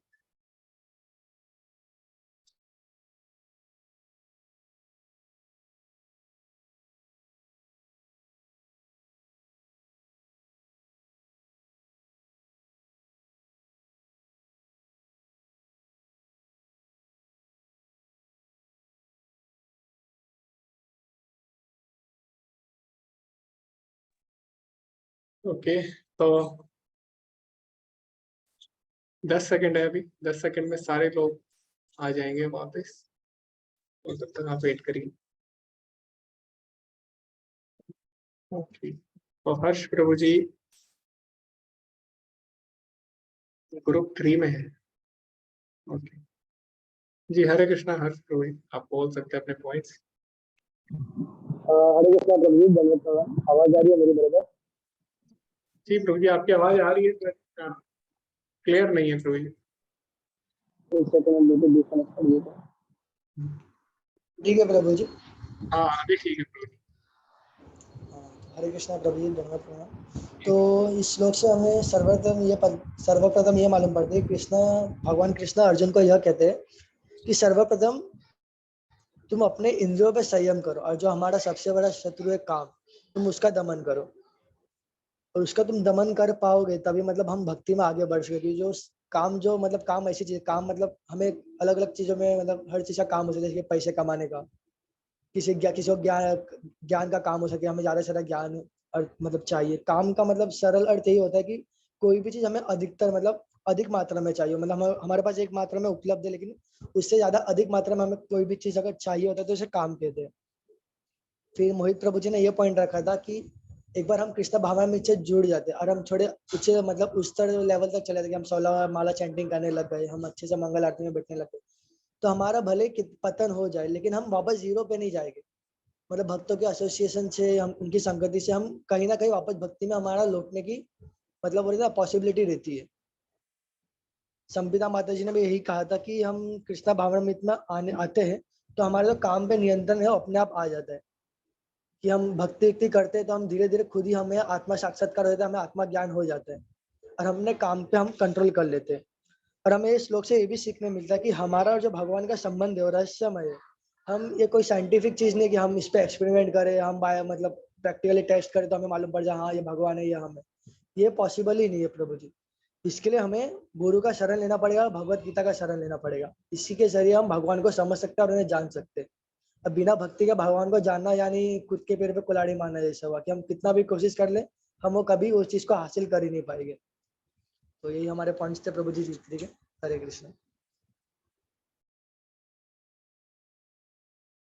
ओके, धन्यवाद प्रभु जी, आपने बहुत ही सुंदर सुंदर पॉइंट्स रखे। तो सबसे पहले आपने बोला कि जो काम है, काम को लोग समझते हैं कि काम मतलब स्त्री पुरुष आकर्षण, ऐसा जरूरी नहीं है।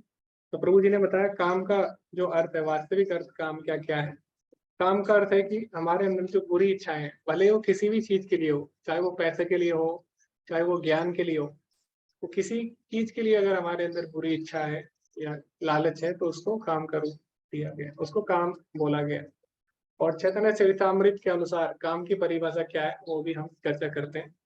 तो चैतन्य चरितामृत के अनुसार काम क्या है, तो चैतन्य चरितामृत में बोला गया है, आत्मेंद्रिय प्रीति वाचा तारे बोले काम, कृष्णेन्द्रिय प्रीति इच्छा धरे प्रेम नाम। तो जो इच्छा अपनी इंद्रिय तृप्ति के लिए होती है उसको काम बोलते हैं, और जो इच्छा कृष्ण की तृप्ति के लिए होती है उसको प्रेम बोलते हैं। तो एक ही इच्छा है, अगर आप उसको इधर ले जाओगे तो वो काम बन जाएगी, वही इच्छा अगर आप इधर ले जाओगे तो प्रेम बन जाएगी। तो इच्छा अगर हमारी तरफ है तो काम है, भगवान की तरफ अगर हमें ले जा रही है कोई इच्छा तो प्रेम है। यानी काम क्या है, काम केवल एक इच्छा है। तो जरूरी नहीं है काम का मतलब जैसे बोला जाता है कि स्त्री पुरुष का जो आकर्षण है उसको काम बोलते नहीं। काम का मतलब है जो भी बुरी इच्छाएं हमें भगवान से दूर ले जाए। तो पहला पॉइंट ये था प्रभु जी का। फिर आगे प्रभु जी ने बोला कि भक्ति एक ऐसी विधि है भगवान से जुड़ने की कि जिसमें भले ही आपका पतन भी हो जाता है फिर भी जीरो से स्टार्ट नहीं होती। तो भगवान बोलते हैं नेहा भी कर्म ना सोचती, इस मार्ग में थोड़ी सी भी प्रगति महान भय से रक्षा करती है। तो भक्ति में किसी का भी नुकसान नहीं होता। तो कई लोग बोलते हैं कि हम गिरे हुए हैं, हम भक्ति में गिर जाएंगे। नहीं, हम भक्ति में कैसे गिरेंगे, क्योंकि हम पहले ही इतने गिरे हुए हैं।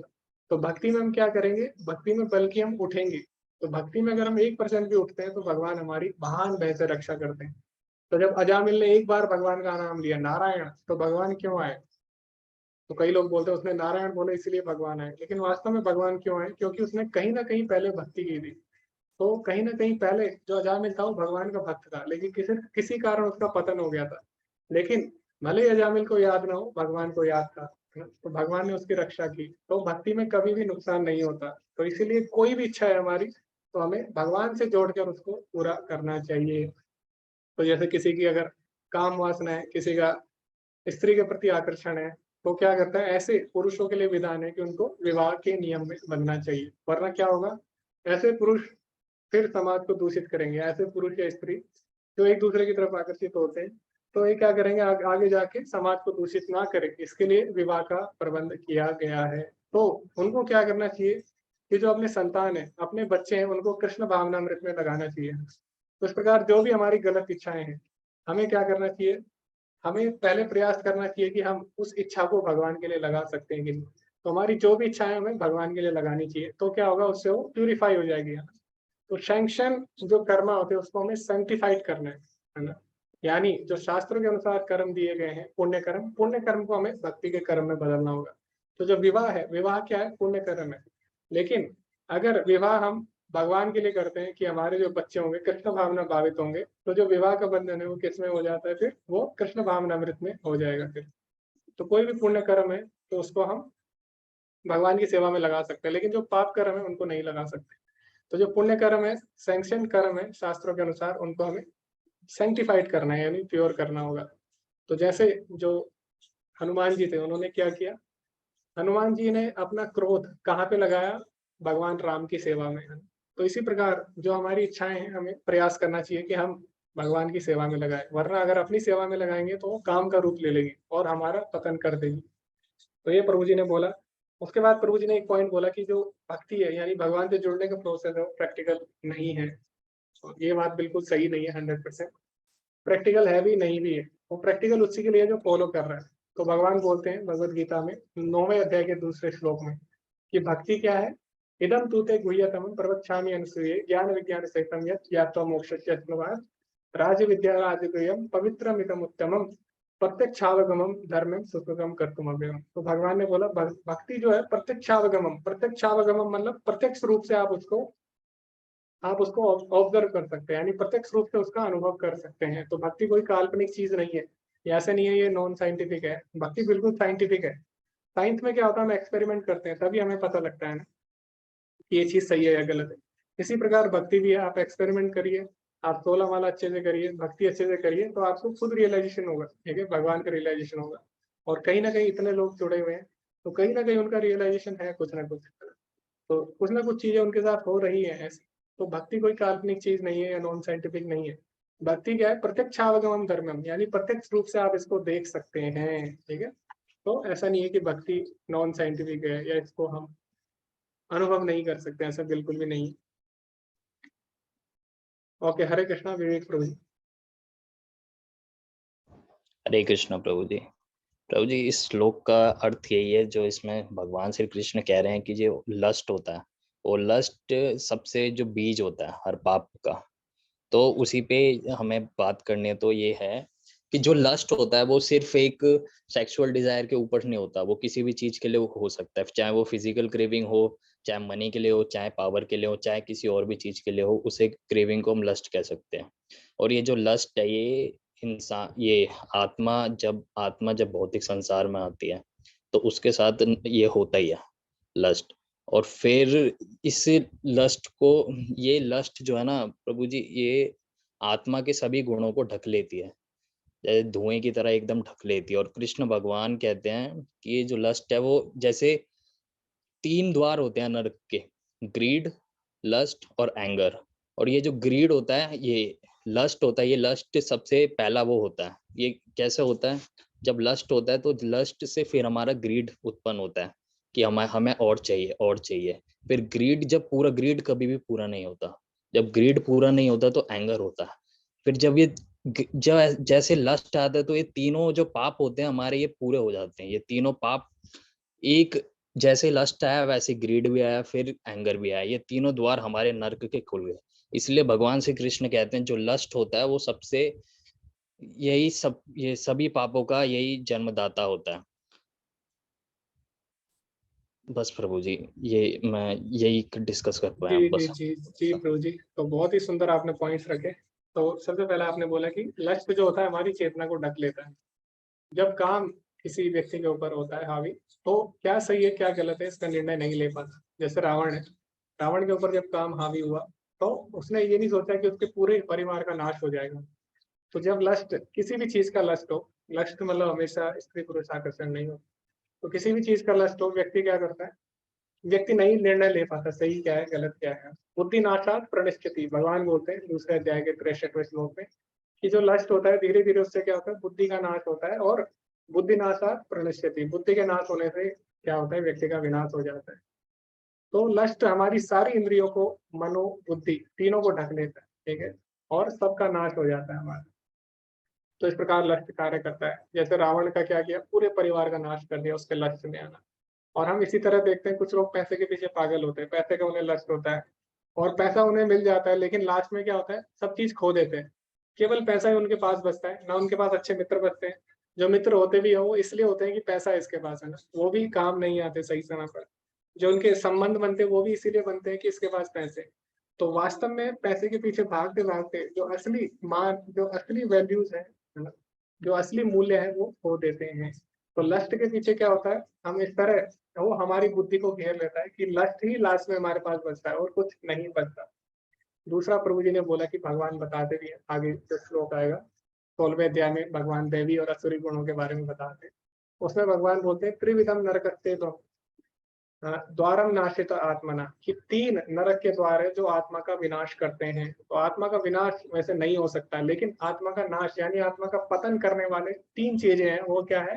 कामा, क्रोधा तथा लोभा, तस्मात एतत् त्रियम त्यजेत। इन तीनों का त्याग करो, भगवान बोल रहे हैं। अगर आपको भक्ति में आगे बढ़ना है तो काम, क्रोध और लोभ तीनों का त्याग करो। तो प्रभु जी ने बताया किस प्रकार काम से फिर क्या आता है? लोभ आता है। लोभ पूरा नहीं होता, लोभ पूर्ति नहीं होता तो क्रोध आता है। तो LAG, लस्ट, एंगर और ग्रीड। तो अगर आप इसको पढ़ेंगे क्या होगा? लैग है ना, LAG लैग। तो जिसके अंदर LAG है, लस्ट, एंगर, ग्रीड है, तो उसका जीवन क्या होता है? लैग हो जाता है। ठीक है, लैग हो जाता है मतलब उसका जीवन रुक जाता है, वो आगे प्रगति नहीं कर पाता आध्यात्मिक जीवन। तो हमें लैग नहीं होना, ठीक है। तो अभी इससे बाहर कैसे निकले लस्ट, एंगर, ग्रीड से? तो इसका उपाय चैतन्य महाप्रभु ने अपने शिक्षा चक्रम में दिया है। शिक्षाष्टकम की पहली ही लाइन जो है वो क्या है, डायरेक्ट लस्ट पे हमला है। वो क्या है, कोई बता सकता है? शिक्षाष्टकम की पहली ही लाइन सुबह सुबह हम करते हैं, पहली लाइन में बोला है चैतन्य महाप्रभु ने लस्ट को कैसे हटाना है।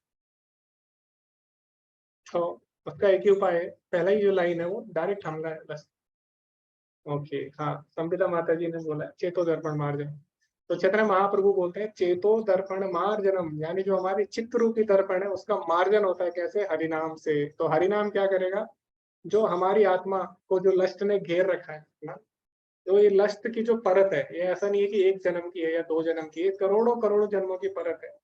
तो जब हम हरि नाम लेंगे धीरे धीरे क्या होगा, ये जो चित्त रूपी दर्पण है इसका मार्जन होगा, धीरे धीरे लस्ट हटेगा। तो कई लोग बोलते हैं भगवान का नाम ले रहे हैं, हमें 1 महीना हो गया, 1 साल हो गया, और कई लोग बोलते हैं हमें 2 साल हो गए, लेकिन फिर भी भगवान के नाम में रस नहीं आ रहा। क्यों नहीं आ रहा? क्योंकि आपकी जो लस्ट की परत है वो बहुत ज्यादा मोटी हो चुकी है और उसको साफ होने में टाइम लगेगा। लेकिन हमें क्या करना है, हमें उसको साफ करते रहना है ना। जब कमरे में हम झाड़ू लगाते हैं तो क्या होगा, शुरू शुरू में धूल उठती है ना, लेकिन बाद में सफाई हो जाएगी। इसी प्रकार जब हम भगवान का नाम लेंगे तो क्या होगा, जो हमारे अंदर लस्ट है और जो लस्ट की लेयर है वो धीरे धीरे साफ होगी, धीरे धीरे साफ होगी। तो शुरू शुरू में हमें लगेगा कि हम ऐसा क्यों कर रहे हैं, या हमारे मन में गलत विचार आएंगे जब हम जप करेंगे, लेकिन धीरे धीरे क्या होगा, चेतो दर्पण मार्जनम, हमारा जो चित्त रूपी दर्पण होगा उसका मार्जन होगा। तो चैतन्य महाप्रभु बोल रहे हैं हमें क्या करना है, बस भगवान का नाम ही है जो इस लस्ट को कम कर सकता है। तो जब हम नाम लेते हैं तो क्या होता है, जो लस्ट की लेयर है ना, धूमे नावृते वाहनी, जैसे कि धुएं को, जैसे कि आग धुएं आग को घेर लेता है, जैसे कि ना धूमे नावृते वाहनी यथा आदर्श मलेन चा, जैसे कि शीशे को धूल घेर लेती है, यथा उल्मे नावृतो गर्भ, जैसे कि गर्भ को भ्रूण घेर लेता है, उसी प्रकार जो लस्ट है वो क्या करता है, आत्मा को घेर लेता है। लेकिन चेतो दर्पण मार्जनम से इसको दूर किया जा सकता है। जी हरे कृष्णा, ज्योत्सना माता जी। हरे कृष्णा प्रभु जी। तो 39 श्लोका पढ़ा और उसमें जैसा बताया गया है कि जो भी भगवान के आदेशों का पालन नहीं करता है, हम लोग कहते हैं कि हम लोग जो ऐसा जी रहे हैं और हम लोग को ऐसा क्यों डाल दिया गया, हमको काम के वशीभूत क्यों कर दिया। कई लोग कहते हैं भगवान ने तो सब किया है, तो भगवान ही कर रहे हैं तो हम करेंगे, क्योंकि करने वाले वो हैं, हमको डाला भी तो उन्होंने ही है, सब उन पे थोप देते हैं। और ये सब संसार उन्होंने बना के दिया है, और ये सब बनाया ही क्यों, बनाते ही ना तो हम करते ही ना, तो हम तो करेंगे क्योंकि उन्होंने बनाया। लेकिन भगवान ने बनाया तो साथ में भगवान ने उसको कैसे डील करना है ये भी तो बताया है। बट जब तक इंसान वो डीलिंग नहीं जानता, कैसे डील करना है, भगवान के आदेशों का अनुसरण नहीं करता, पालन नहीं करता, तब तक वो इन सारी चीजों से नहीं जीत सकता, चाहे काम हो, चाहे क्रोध हो, चाहे मद हो, चाहे लोभ हो, मात्सर्य ईर्ष्या कुछ भी हो, तो नहीं जीत सकता उससे। तो यहाँ पे बात आती है कि ये मैंने आपको बता दिया कि मैथुन की, जहाँ यहाँ पे लिखा था कि मैथुन के गर्त में वही डाले जाते हैं, उसी चक्र में वही फंसाए जाते हैं जो लोग भगवान के आदेशों का पालन नहीं करते। और बात करें अगर जिस समस्त जीव संसार में जितने भी हैं वो सब नहीं पालन करते थे तभी यहाँ पे हैं, अगर करते होते तो यहाँ ना होते। तो वो भगवान की पालन नहीं करते थे आदेशों का, इसलिए यहाँ पे फंसा दिए गए, डाल दिए गए। अब यहाँ से निकलना कैसे है और इस काम की गति को छीण करना कैसे है, और कैसे मैथुन की बात अगर की जाए, मैथुन बार बार आता है, मैथुन की अगर बात की जाए तो वो भी भगवान के ही लिए अगर यज्ञ रूप में किया जाता है तो वो भी उनके लिए ही, भक्त की उत्पत्ति करने के लिए, या उनके लिए अगर हम लोग उनको समर्पित करके कुछ भी करते हैं तो वो बुरा नहीं होता। परंतु ये हम लोग को कैसे पता चलेगा, ये ज्ञान कौन देगा? तो जब तक हम लोग भक्ति में नहीं आते, या जब तक हम लोग भगवान से जरा सा भी संग नहीं करते, भगवान की पुस्तकों को, ग्रंथों को पढ़ते नहीं है, उनको सुनते नहीं, तब तक नहीं पता चलता ये चीज। गुरुओं के माध्यम से हमें पता चलता है। फिर जब पता चल जाता है तो भी हमें क्या करना होता है, हमें वो बताते हैं हरि नाम लो, दैट मीन्स कि लो, इसमें नानुकुर नहीं करनी है कि क्यों ले, अच्छा लगता है, बुरा लगता है, मन नहीं लगता, या फिर कुछ भी होता है, बस लेना है, सुनना है और बोलना है। तो जैसा बताया गया वैसा करना है। और जब हम वो करते रहते हैं तो चेतो दर्पण मार्जनम, तो हमारे चित्त को, क्योंकि हरि ही चित्त स्वरूप है, हरि ही निवास करते हैं, और हरि कौन है, मदन मोहन, जिन्होंने काम पे विजय प्राप्त की और किसी की इतनी नहीं सामर्थ्य कर पाए। तो फिर हमारे काम का, जो संसारिक काम हो, चाहे भोग विलास हो, चाहे संभोग की बात की जाए, वो उन सबका नाश वो कर देता है। ठीक है, तो मुझे यही कहना था। हरे कृष्णा प्रभु जी। कहना तो बहुत कुछ है लेकिन लंबा हो जाएगा। हरे कृष्णा। माता जी, तो माता जी को भगवान के बारे में चर्चा करना पसंद है बहुत ज्यादा, लेकिन हमारे पास इतना समय नहीं रहता। तो इन्होंने क्या किया, इन्होंने एक ग्रुप बनाया, इसमें लोग चर्चा करते हैं और उसमें समय की कोई पाबंदी नहीं है। वैसे भक्ति शास्त्री में भी समय की कोई पाबंदी नहीं है, लेकिन ताकि सभी लोगों को बराबर समय मिल सके इसीलिए हमने लिमिट लगाई है। तो अंत में हम लोग कर सकते हैं डिस्कशन जो भी है। तो आप लोग भी इस तरह कर सकते हैं, जो प्रभु जी लोग हैं आप भी ग्रुप में कर सकते हैं, ग्रुप बना सकते हैं, उसमें आप डिस्कशन कर सकते हैं, रीडिंग कर सकते हैं, बुक रीडिंग, और आप भी एक दूसरे की सहायता कर सकते हैं। ओके, तो माता जी ने जो जो पॉइंट रखे उनकी मैं एक बार चर्चा करूंगा। तो सबसे पहला माता जी ने बोला कि कई लोग बोलते हैं कि सब भगवान ही कर रहे हैं, तो इसलिए वो गलत काम करते हैं। जैसे अर्जुन भी यहाँ पे क्या बोलना चाहता है कि ऐसा लग रहा है कि कोई बलपूर्वक हमें लगा रहा है गलत कार्यों में। तो इनडायरेक्टली अर्जुन नास्तिक लोगों का प्रश्न पूछ रहा है। नास्तिक लोग भी ऐसे बोलते हैं हम नहीं कर रहे हैं, ऐसा लग रहा है कि कोई हमें फोर्स कर रहा है अंदर से, है ना, ऐसा बोलते हैं अंदर से कोई हमें प्रेरित कर रहा है। ठीक है, तो यही क्वेश्चन अर्जुन ने पूछा, लेकिन भगवान बोलते ऐसा नहीं है। तो एक बार क्या हुआ, एक चोर था, उसने चोरी की और उसको कोर्ट में पेश किया गया। तो कोर्ट में जब उसको लाया गया तो जज ने बोला तुमने चोरी क्यों की? तो चोर ने बोला मैंने चोरी नहीं की, तो भगवान ने की, क्योंकि कुछ भी हम करते तो भगवान ही करता है ना। तो चोरी भी भगवान ने ही कराई मेरे से। तो जज ने बोला इसको जेल में डाल दो पकड़ के। तो चोर ने बोला अरे, तो मैंने तो बोला आपको चोरी भगवान ने कराई, तो आप मेरे को क्यों जेल में डाल रहे हो? तो जज ने बोला मेरे को भी भगवान ने बोला कि इसको जेल में डाल दो। ठीक है, तो इस तरह हम देखते हैं। तो यहाँ पे वही बात है कि यहाँ पे जो नास्तिक लोग हैं बोलते हैं कि हर चीज भगवान ही करा रहे हैं हमसे। तो अगर भगवान को हमसे हर चीज करानी होती तो भगवान आत्मा ना बनाते, आत्मा के अंदर सूक्ष्म इच्छा नहीं बनाते, फिर हम में और मशीन में कोई अंतर नहीं रह जाता, क्योंकि मशीन को आप जो बोलोगे वही करेगी। तो लेकिन हम देखते हैं कि हम में और मशीन में अंतर है क्या? हमारे पास एक सूक्ष्म इच्छा है जो मशीन के पास नहीं है। तो यही सूक्ष्म इच्छा का उपयोग जीवात्मा जब अपने भोग के लिए करती है तो आत्मेंद्रिय प्रीतिवाचा कार्य बोले काम, यानी अपने लिए जो इच्छा होती है जीवात्मा की वो काम का रूप ले लेती है। तो जो एक इच्छा है वही हमें जड़ से अलग बनाती है। जड़ और चेतन में क्या अंतर है किसी को नहीं पता। साइंस के हिसाब से कोई अंतर नहीं है, क्योंकि साइंस का मानना है कि सब केमिकल है। उनको पता ही नहीं जीवन और मृत में क्या अंतर है। उनके अनुसार जो चीज अपने आप को डबल कर सकती है, ग्रो कर सकती है, वो लाइफ होती है, बल्कि ऐसा नहीं है। आगे जाके हम देखेंगे मशीन भी अपने आप को ग्रो कर लेगी, मशीन भी नई मशीन बना सकती है, और हम देखते भी एक मशीन से नई मशीन बन जाती है। आगे जाके रोबोट भी करेंगे ऐसा। तो फिर क्या डेफिनेशन देंगे लाइफ की? तो लाइफ और डेड मैटर में एक अंतर है, वो है आत्मा का। ठीक है, तो विज्ञान जीवन की परिभाषा नहीं दे सकता, लेकिन भगवान ने साधारण, अगर हम साधारण तरीके से देखना चाहे तो जड़ और चेतन में क्या अंतर है, वो है सूक्ष्म इच्छा का।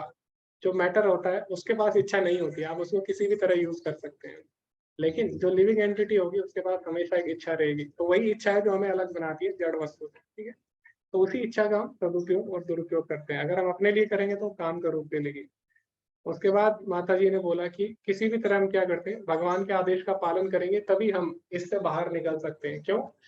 क्योंकि हमारे अंदर इतना सामर्थ्य नहीं है कि हम माया से बाहर निकल सके। माया बहुत शक्तिशाली है। तो अगर किसी शक्तिशाली व्यक्ति से लड़ना होता है तो उसी के टक्कर का हमें कोई चाहिए, है ना।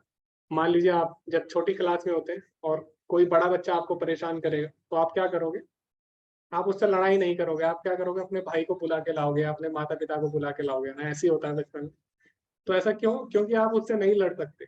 तो इसी प्रकार माया बहुत शक्तिशाली है, उससे हम अकेले नहीं लड़ सकते। तो हम क्या करते हैं, हम सबसे शक्तिशाली भगवान की शरण लेते हैं। तो भगवान ही है जो माया से बाहर निकाल सकते हैं। माँ में वही प्रपद्यन्ते माया मेताम तरन्ति थे। तो इसलिए माता जी ने बोला कि हमें भगवान के आदेशों का पालन करना चाहिए अगर हमें काम से बाहर निकलना है। दूसरा माता जी ने बोला कि हमें भक्तों के संग में रहना चाहिए, ताकि भक्त, शास्त्र और भगवान एक ही बात बोलते हैं हमें, वो क्या है? भगवान का नाम लो। तो भले ही हमें अच्छा लगे या बुरा लगे, हमें भगवान का नाम लेना चाहिए। हर परिस्थिति में हमें भगवान के नाम का जप नहीं छोड़ना है। कुछ भी करो, कुछ भी आपके नाम, कुछ भी आपसे ना हो, बस आपको दो चीजें कभी नहीं छोड़नी, भगवान के नाम का जप और वैष्णव सेवा। वैष्णव सेवा भी कभी मत छोड़ो। तो दो चीजें हमेशा करते रहनी चाहिए। इससे क्या होगा? इससे एक दिन जरूर हमारी शुद्धि होगी, है ना। और वैष्णव सेवा ऐसी होती है कि अगर आप कुछ भी नहीं करते, वैष्णव सेवा अगर आप कर लेते हैं, अगर वैष्णव कृपा हो गई तो क्या होगा? तो आपको तुरंत भगवत धाम की प्राप्ति हो सकती है। जैसे एक साइकिल होती है, साइकिल अगर पंचर हो गई तो आप कितने भी पैडल मारो आप आगे नहीं बढ़ोगे, थोड़ी देर बाद क्या होगा? आप थक जाओगे। तो ऐसे ही अगर हम भक्ति में कभी आगे ना बढ़े तो अगर हम क्या करें, अगर हमें लिफ्ट मिल जाए रास्ते में तो बहुत ही आसान हो जाएगा। इसी प्रकार अगर आप फिर कुछ ना हो, अगर आप वैष्णव के चरण पकड़ लो तो वैष्णव आपको जरूर भगवत धाम ले जाएगा। तो इसीलिए वैष्णव सेवा कभी नहीं छोड़नी चाहिए और भगवान का नाम लेते रहना है, क्योंकि भगवान का नाम लेंगे तभी हमें वैष्णव सेवा मिलेगी।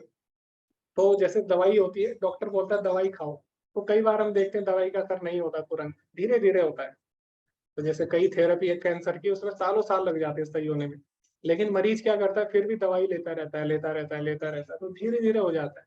इसी प्रकार हरिनाम भी है, भले ही हमें असर ना दिखे अभी, लेकिन हमें क्या करना है, किसी भी हालत में भगवान का नाम नहीं छोड़ना है। और ऐसा नहीं है कि असर नहीं दिख रहा, सबको कुछ ना कुछ असर तो दिख रहा है।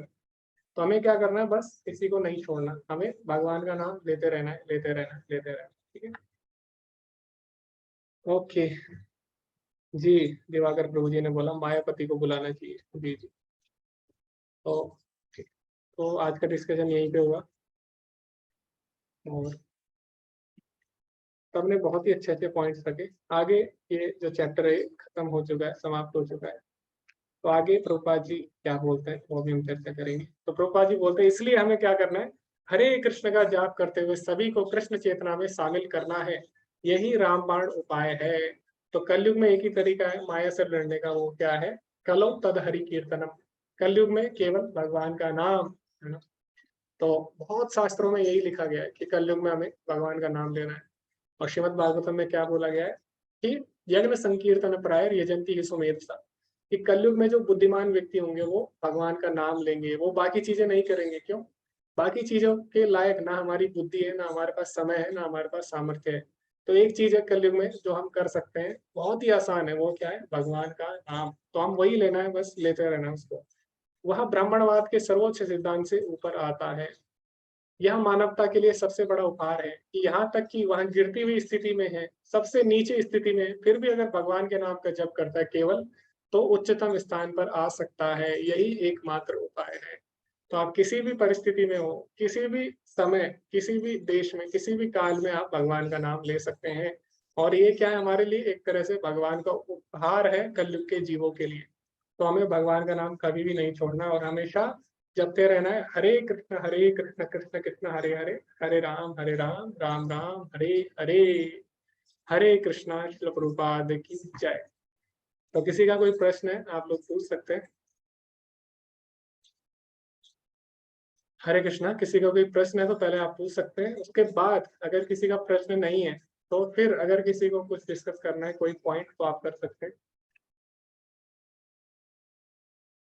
जी हरे कृष्णा। अनु माता जी। हरे कृष्णा प्रभु जी। जी मुझे पूछना था कि मेरे मतलब एक फैमिली मेंबर है और उन्होंने मतलब वो तुलसी माला पहनते हैं ऐसे नॉर्मल डेज में, बट जब भी कहीं फंक्शन में जाना रहता है या फिर वेडिंग अटेंड करना रहता है तो उस टाइम वो उसको खोल देते हैं। तो क्या मतलब ऐसा करना कोई दोष है? जी माता जी, एक्चुअली जब हम तुलसी माला पहनते हैं तो हम कुछ नियमों से बाधित हो जाते हैं, हमें कुछ नियमों का पालन करना होता है। हो सकता है अभी हम सारे नियमों का पालन ना कर रहे हो, लेकिन ऐसा नहीं है इसका मतलब हम जानबूझ के उनका उल्लंघन करें। हमें क्या करना है, तुलसी माला जब हम पहने तो हमें धीरे धीरे प्रयास करना है कि हम भक्ति में आगे बढ़े। तो तुलसी महारानी जो है हमारी मदद करती है, अगर हम भक्ति में आगे बढ़ना चाहते हैं तो हमें प्रेरित करती है उसके लिए। तो इसलिए हमें प्रयास करना चाहिए जब तुलसी माला पहने। ऐसा नहीं है कि हम तुलसी माला पहने तब तक हम नियमों का पालन करें और तुलसी माला खोल के हम कुछ भी करें तो फिर फायदा क्या। मान लो मुझे मुझे कुछ गलत चीज खानी है, मैंने तुलसी माला पहनी है पूरे दिन, लेकिन मैंने खाते समय क्या किया, तुलसी माला हटा दी और खा लिया फिर पहन लिया, तो इसका मतलब ये थोड़ी ना मुझे पाप नहीं लगेगा। तुलसी माला मैंने पहनी थी ताकि क्या हो, ताकि मुझे हमेशा याद रहे, स्मरण रहे कि अब मैं भगवान का हूँ, है ना। जैसे कुत्ता होता है ना, कुत्ते के गले में पट्टा होता है तो उससे पता लग जाता है कि कुत्ता किसी के अंडर है। ऐसे ही जब हम तुलसी माला पहनते हैं तो इससे हमें पता लगता है कि हम किसी के नियमों में बन चुके हैं, किसी को हम कमिटमेंट कर चुके हैं भगवान। तो हमें ऐसा नहीं है कि इसको उतार के हम गलत काम करने लग जाए, वो बिल्कुल ही गलत है, ऐसा बिल्कुल ही गलत है। हाँ, हो सकता है कभी कभी तुलसी माला पहन के गलती से आपसे कुछ अपराध हो जाए, तो क्या होता है, मान लीजिए आपने कुछ गलत चीज खा ली तो तुलसी महारानी आपको क्षमा कर देगी। लेकिन अगर आप जानबूझ के अपराध कर रहे हैं तो कोई आपको क्षमा नहीं कर सकता। जैसे कई लोग सोचते हैं गंगा में नहाने से पाप धुल जाएंगे, लेकिन इसका मतलब ये नहीं है कि आप गंगा में नहाए, बाहर आके आपने किसी का मर्डर कर दिया, दोबारा आप गंगा में नहाए, फिर दोबारा बाहर आए, किसी का मर्डर कर दिया, ऐसा नहीं होगा ना। जानबूझ के बार बार अगर आप अपराध कर रहे हैं तो क्षमा की भी एक लिमिट होती है, सीमा होती है। भगवान ने भी शिशुपाल को 100 बार क्षमा किया था, उसके बाद उड़ा दिया था। तो इसी प्रकार तुलसी महारानी भी है, वैष्णव लोग बड़े दयालु होते हैं, तो इसका मतलब ये नहीं हम उसके प्रति अपराध करें। वैष्णवों के प्रति अगर अपराध करेंगे, भगवान कभी भी क्षमा नहीं करते। तुलसी महारानी के प्रति ये अपराध है कि हम उसको उतार के फिर हम गलत काम कर रहे हैं।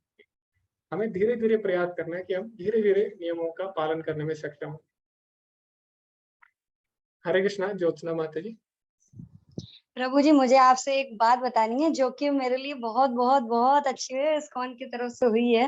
तो मुझे आपसे वो शेयर करनी थी और सबको ही वो गुड न्यूज देनी थी। मतलब मेरी लाइफ मुझे मिल गई, जो कि भागवतम है, और भागवतम ओके। मुझे वहां से मिल रही है, शिला कहाँ से प्रभुपाद जी। कहाँ यही से मिल रही है? यही यही आप ये इस्कॉन मंगलुरु से डोनेशन में, मतलब माता जी है ना, भागवतम क्लासेस होती हैं सुबह, हाँ, तो उसमें वो पूछ रही थी। तो कुछ दिन पहले मैसेज आया था, तो मैं देख नहीं पाई थी, दोपहर में देखा तो 2 लोगों को डोनेट कर दीजिए कि जब भाद्र पूर्णिमा नहीं थी, भाद्र हाँ, पूर्णिमा। भादरा में हम भागवतम डोनेट करते हैं। जी जी जी। हाँ हाँ, तो उस टाइम मुझे नहीं मिली, तो माता जी से मैंने कहा था कि माता जी मुझे नीड बहुत है, बट मैं ले नहीं पा रही हूँ क्योंकि मतलब अफोर्ड नहीं कर सकती फाइनेंशियली कंडीशन की वजह से। तो उन्होंने याद रखा, फिर उन्होंने फोन किया, फिर उन्होंने मुझसे मतलब पूरा डिटेल में पूछा कि आपकी फाइनेंशियली जी कंडीशन क्या है, और मुझे मतलब भक्ति के उसमें सब पूछा क्या है। तो मैंने उनको कुछ चीजें बताई, वो बहुत खुश हो गई मुझे सुन के। और सुनने के बाद उन्होंने कहा बस मैंने सुन लिया, और मैं जानती हूँ कि आप भागवतम की महात्मा और महिमा को समझ सकती हैं, आपको जरूर मिलेगी। और कान्हा जी जी, माता मैंने जी। कहा था ना कान्हा जी मिलाना चाहेंगे, मिल जाएगी। फिर प्रभु जी सुनिए तो, फिर प्रभु जी 2 मिनट और दे दीजिए। फिर पता है प्रभु जी, मतलब आपको मैं गुड न्यूज ये देना चाहती हूँ, प्रभु जी मुझे कान्हा जी ने गिफ्ट दे दिया मेरे बर्थडे का। जी। ये तो हरी मेरे हरी बोल। लिए तो भगवान किस और तरह अपने भक्तों की इच्छा पूरी करते हैं आप देख सकते हैं। प्रैक्टिकल है वही ना तो भक्ति। जी मैं जी। सोच रही थी कैसे लूंगी, कभी हो पाएगा नहीं हो पाएगा, क्योंकि जो है 6,000 का सेट आता है। मैंने यहाँ पे इस्कॉन में पूछा था लखनऊ में, हाँ, बहुत बट महंगा है। बट मुझे जो है फोन आया था, मतलब मेरा बर्थडे 27 को था, और इसके 2 दिन पहले ही मुझे फोन आया है। जी और भगवान के सामने बैठी मैं चैंटिंग ही कर रही थी, उस टाइम मुझे फोन आया था।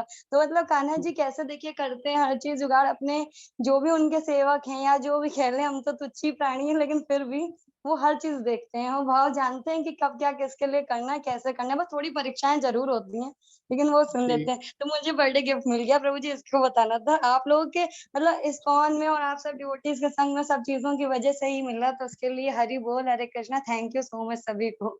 जी जी माता जी, बहुत अच्छा लगा किस तरह भगवान अपने भक्तों की सारी इच्छाएं मतलब ये नहीं है, भगवान और देवी देवता में यही अंतर होता है। देवी देवता आपकी हर इच्छा पूरी कर देंगे, ये देखे बिना कि सही क्या है गलत क्या है। लेकिन भगवान क्या करेंगे, आपकी हमेशा सही इच्छाएं अगर होंगी, प्रभुपाद जी बोलते हैं अगर आपके इंटेंशन प्योर है तो भगवान जरूर आपकी सहायता करेंगे।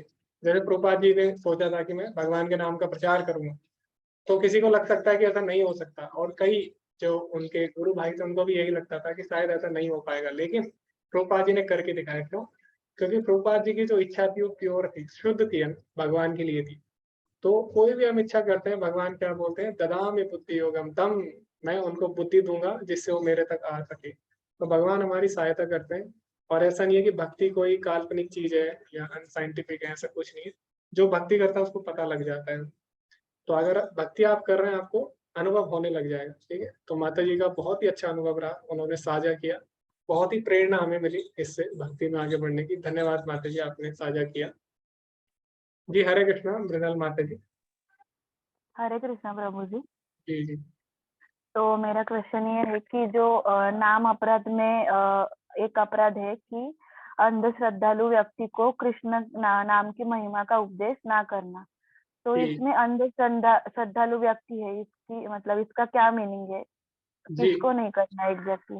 जी माता जी, तो 2 तरह के नास्तिक होते हैं। नास्तिक मतलब जो जिन्हें भगवान के बारे में नहीं पता। एक तो वो नास्तिक होता है जिसको भगवान के बारे में नहीं पता है, भगवान के बारे में नहीं जानता। दूसरे नास्तिक होते हैं जो भगवान के बारे में जानते हुए भी भगवान से ईर्ष्या करते हैं। ठीक है, तो उनको बोला गया अंधश्रद्धालु, यानी उनको पता है भगवान है लेकिन उनसे ईर्ष्या करते हैं। तो ऐसे व्यक्तियों को अगर आप भगवान के बारे में बताओगे, जो भगवान से ईर्ष्या करते हैं, तो इससे क्या होगा, इससे उनकी ईर्ष्या और ज्यादा बढ़ेगी। जैसे कि जब राजसूय यज्ञ हुआ, तो युधिष्ठिर महाराज ने राजसूय यज्ञ कराया, उसमें कृष्ण को सर्वश्रेष्ठ व्यक्ति के रूप में चुना गया, सबसे पूजनीय व्यक्ति के रूप में चुना गया। तो जो शिशुपाल था, जो शिशुपाल था उसको बहुत ज्यादा क्रोध आ गया। क्रोध इसलिए नहीं आया कि उसको नहीं चुना गया, क्रोध इसलिए आया कि कृष्ण को चुना गया। कृष्ण को क्यों चुना, कृष्ण को ही क्यों चुना? द्रोणाचार्य थे, कृपाचार्य थे, भीष्म थे, है ना। और उसने क्या बोला, उसने बोला कि दुर्योधन थे, है ना, भीष्म थे, कृपाचार्य, द्रोणाचार्य, धृतराष्ट्र, लेकिन तुमने कृष्ण को ही क्यों चुना? तो जो ईर्ष्यालु व्यक्ति होगा, कृष्ण से ईर्ष्या करेगा, उसको आप कृष्ण के बारे में बताएंगे तो वो और ज्यादा भगवान से द्वेष करेगा, और ज्यादा द्वेष करेगा तो और ज्यादा उसका पतन हो जाएगा। तो उसकी सेफ्टी के लिए, उसको पतन से बचाने के लिए एक ही तरीका है कि आप उसको भगवान के बारे में ना बताएं। अगर आप भगवान के बारे में बताएंगे उसकी ईर्ष्या और बढ़ेगी और उसका पतन हो जाएगा, ठीक है।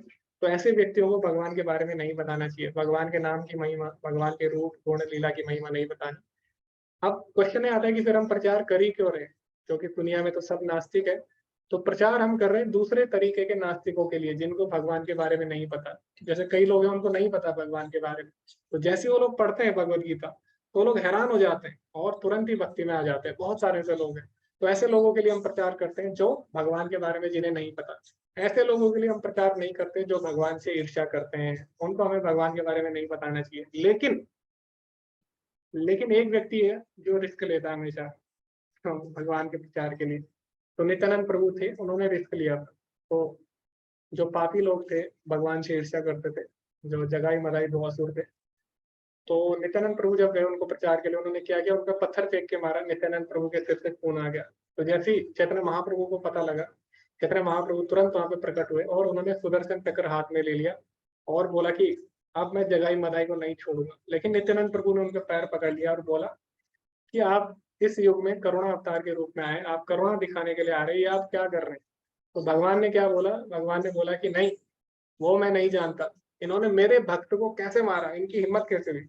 तो भगवान अपने भक्तों के लिए सारे नियम तोड़ सकते हैं, लेकिन भगवान के भक्त इतने दयालु होते हैं, उन्होंने क्या किया, उन्होंने बोला कि प्रभु आप कृपया इन्हें क्षमा कर दीजिए, ऐसा मैं कह रहा हूँ, मेरे लिए आप ऐसा कर दीजिए। तो भगवान ने क्या किया, चैतन्य महाप्रभु ने उन्हें क्षमा कर दिया। तो कभी कभी भगवान के भक्त रिस्क लेते हैं, है ना, ये जानते हुए भी कि प्रचार नहीं करना चाहिए, लेकिन हमें ऐसा उसका अनुकरण नहीं करना चाहिए, ठीक है। हमें ऐसे लोगों को प्रचार नहीं करना चाहिए जो भगवान से ईर्ष्या करते हैं। बजाय इसके हम ऐसे लोगों को प्रचार करें जिन्हें भगवान के बारे में नहीं पता, तो वो ज्यादा अच्छा रहेगा। बाकी जो महाभागवत है वो सबको प्रचार कर सकता है। तो 3 कैटेगरी होती है भक्तों की, उत्तम अधिकारी और मध्यम अधिकारी और कनिष्ठ अधिकारी, सबसे नीचे जो होता है। कनिष्ठ अधिकारी कुछ नहीं करता, वो भगवान के बारे में अध्ययन करता है। जो मध्यम अधिकारी होगा वो भगवान के बारे में बताएगा सबको, लेकिन उनके पास नहीं जाएगा जो भगवान से ईर्ष्या करते हैं। लेकिन जो उत्तम अधिकारी होगा वो सबके पास जाता है, चाहे भले उसे कोई भी रिस्क लेने पड़े। तो हमें उत्तम अधिकारी का अनुकरण नहीं करना चाहिए। हमें ज्ञात होना चाहिए कि हमारा स्तर क्या है, और हमें उन्हीं लोगों को प्रचार करना चाहिए जो जिन्हें भगवान के बारे में नहीं पता। हरे कृष्णा। आयुष प्रभु जी। हरे कृष्णा प्रभु जी, मैं बोलने तो कुछ और वाला था, लेकिन अभी आपने बोला उत्तम अधिकारी जो है श्रद्धालुओं के पास जा सकता है, तो मैं नहीं जा सकता प्रभु। प्रभु जी आप देख तो मैं तो लीजिए। उत्तम नहीं, मैं तो कनिष्ठ भी नहीं हूँ प्रभु। हरे कृष्णा जी प्रभु जी, तो अभी आप देख सकते हैं जी, अभी आप कौन से स्तर पे आप देख सकते हैं। आप अगर भक्ति रसामृत सिंधु पढ़ेंगे उसमें एक एक स्टेज दी है भक्ति के, आप कौन से स्टेज में, आपको पता लग जाएगा एग्जैक्टली कौन से स्टेज में। तो हम नहीं बोल सकते, वैष्णवों को देख के कभी भी नहीं बोल सकते आप कौन से स्टेज में। तो चैतन्य चरितामृत में एक श्लोक आता है, और श्लोक मुझे याद नहीं है, लेकिन बहुत ही सुंदर श्लोक है। उसमें बोला गया कि वैष्णव को बाहर से देख के आप नहीं बता सकते कि कौन सा अधिकारी है, उत्तम है, श्रेष्ठ है या मध्यम है, ठीक है जी। प्रभु अभी तो मैं माइनस में हूँ। जी जी जी। तो वैष्णव की यही बात है, वैष्णव कभी नहीं बोलेगा कि मैं श्रेष्ठ अधिकारी हूँ। जो बोलेगा मैं श्रेष्ठ अधिकारी हूँ, श्रेष्ठ नहीं है। इसीलिए वैष्णव को पहचानना बहुत ही कठिन है। इसलिए हमें चैतन्य महाप्रभु बोलते सबका आदर करो, जो हरे कृष्ण महामंत्र कर रहे हैं सबका आदर करो। ओके, आप चैट में लिख सकते हैं अटेंडेंस जो लोग जाना चाहते हैं, बाकी लोग जिनको डिस्कशन करना है वो रुक सकते हैं, और आप भी अटेंडेंस लिख दीजिए चैट में। हरे कृष्णा। श्वेता माता जी। हरे कृष्णा प्रभु जी, मेरा ये नाम अपराध वाला ही क्वेश्चन है कि मेरे कई फ्रेंड्स हैं दूसरे रिलीजन को फॉलो करते हैं, तो वो कभी कभार मुझसे पूछते हैं कृष्णा के बारे में, भगवत गीता के श्लोक के बारे में, तो मैं उन्हें बताती हूँ। तो मुझे बताना चाहिए या नहीं कि बता वो सकते हैं माता जी, अगर वो ईर्ष्या नहीं करते, अगर आप उसे खुद सुनना चाह रहे हैं तो आप बता सकते हैं। अगर जो व्यक्ति ईर्ष्या करेगा वो भगवान के बारे में कभी पूछेगा ही नहीं, जी जी प्रभु जी। यानी कहीं ना कहीं वो भगवान के बारे में जानना चाहते हैं, इसीलिए तो आपसे ऐसे लोगों को तो हमें बताना चाहिए भगवान के बारे जी प्रभु जी, मैं बताती हूँ उनको। में। आप बता सकते जी हो। कृपा जी ने बोला है, जो मलेच्छ लोगों को, जो यवन लोगों को भक्त बना देगा उसको मैं खुद हाथ पकड़ के ले जाऊंगा भगवान के साथ। तो अगर आप ऐसे लोगों को भगवान की भक्ति में लाते हैं तो इससे बड़ा काम कोई नहीं है, रूपा जी बोल रहे हैं। हरे कृष्णा अनु माता जी। जी प्रभु जी, वो अभी आपने कहा ना अंध श्रद्धालुओं को नहीं बताने भगवान जी के बारे में, तो फिर मेरा प्रश्न ये था कि फिर उनका मतलब उनके कल्याण के लिए फिर क्या किया जाए अगर हम भगवान के बारे में उनको नहीं Yes. बताएंगे तो? जी, तो आपको जान के हैरानी होगी कि भगवान इसका उत्तर तीसरे अध्याय में ही दे चुके हैं। आज हमने डिस्कस नहीं किया, वो श्लोक छूट गया। तीसरे अध्याय का 26वां श्लोक है वो, ठीक है। तो भगवान उसमें तीसरे अध्याय के जो 26वां श्लोक है उसमें भगवान ये बात बोलते हैं कि तो भगवान बोलते हैं जो उनके भक्त नहीं है ना, उनको क्या करना चाहिए, उनको हमें इनडायरेक्टली प्रीच करना चाहिए। तो भगवान यहाँ पे बोले न बुद्धि भेदम जनियत अज्ञानाम कर्म संज्ञानाम जोतषियत सर्वकर्माणि विद्वान समाचरण। तो जो लोग भगवान से ईर्ष्या करते हैं, भगवान के बारे में नहीं सुनना चाहते, भगवान के बारे में कुछ नहीं जानना चाहते, तो उनको आप इनडायरेक्टली प्रीच करो। इनडायरेक्टली प्रीच मतलब आप उनको बताओ मत कि आप भक्ति में कार्य कर रहे हो, और आप उन्हें इनडायरेक्टली भक्ति में लगाओ। तो भगवान यही बोल रहे हैं ज्योतिषियत सर्वकर्माणि, उन्हें इस कर्मों में लगाओ, उन्हें बिना बताए, ठीक है। तो आपको क्या करना है, जैसे आपके परिवार में अगर कोई है, अगर वो भगवान के बारे में सुनना पसंद नहीं करता तो आप उससे इनडायरेक्टली सेवा करा सकते हैं। जैसे आप उन्हें बोलिए कि जब आप मार्केट से आओगे तो आप फल लेके आना, तो फल लेके आएगा, उसको नहीं पता ये फल आप भगवान को चढ़ाने वाले हो। तो अगर आप भगवान को फल चढ़ाओगे तो कहीं ना कहीं उसको भी सुकृति मिलेगी, क्यों, इनडायरेक्टली उसने भी भगवान की सेवा कर दी है ना। तो इस तरह हमें क्या करना है, जो लोग भगवान के प्रति श्रद्धा नहीं रखते उनको इनडायरेक्टली आप भगवान की सेवा में लगा सकते हैं, ठीक है। हरे कृष्णा विवेक प्रभु जी। प्रभु जी ये क्या बताया था अभी आपने, भक्ति रसा संधु, कौन सा संधु था वो जिसमें पता लगेगा?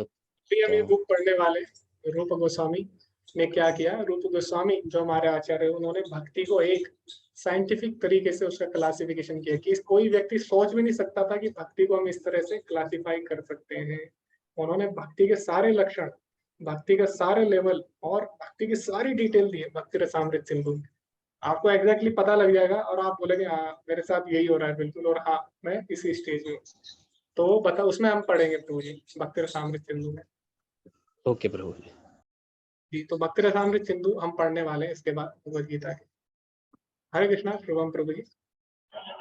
हरे कृष्णा प्रभु, धन्यवाद, प्रणाम। प्रभु कुछ प्रैक्टिकल टिप्स दीजिए ना।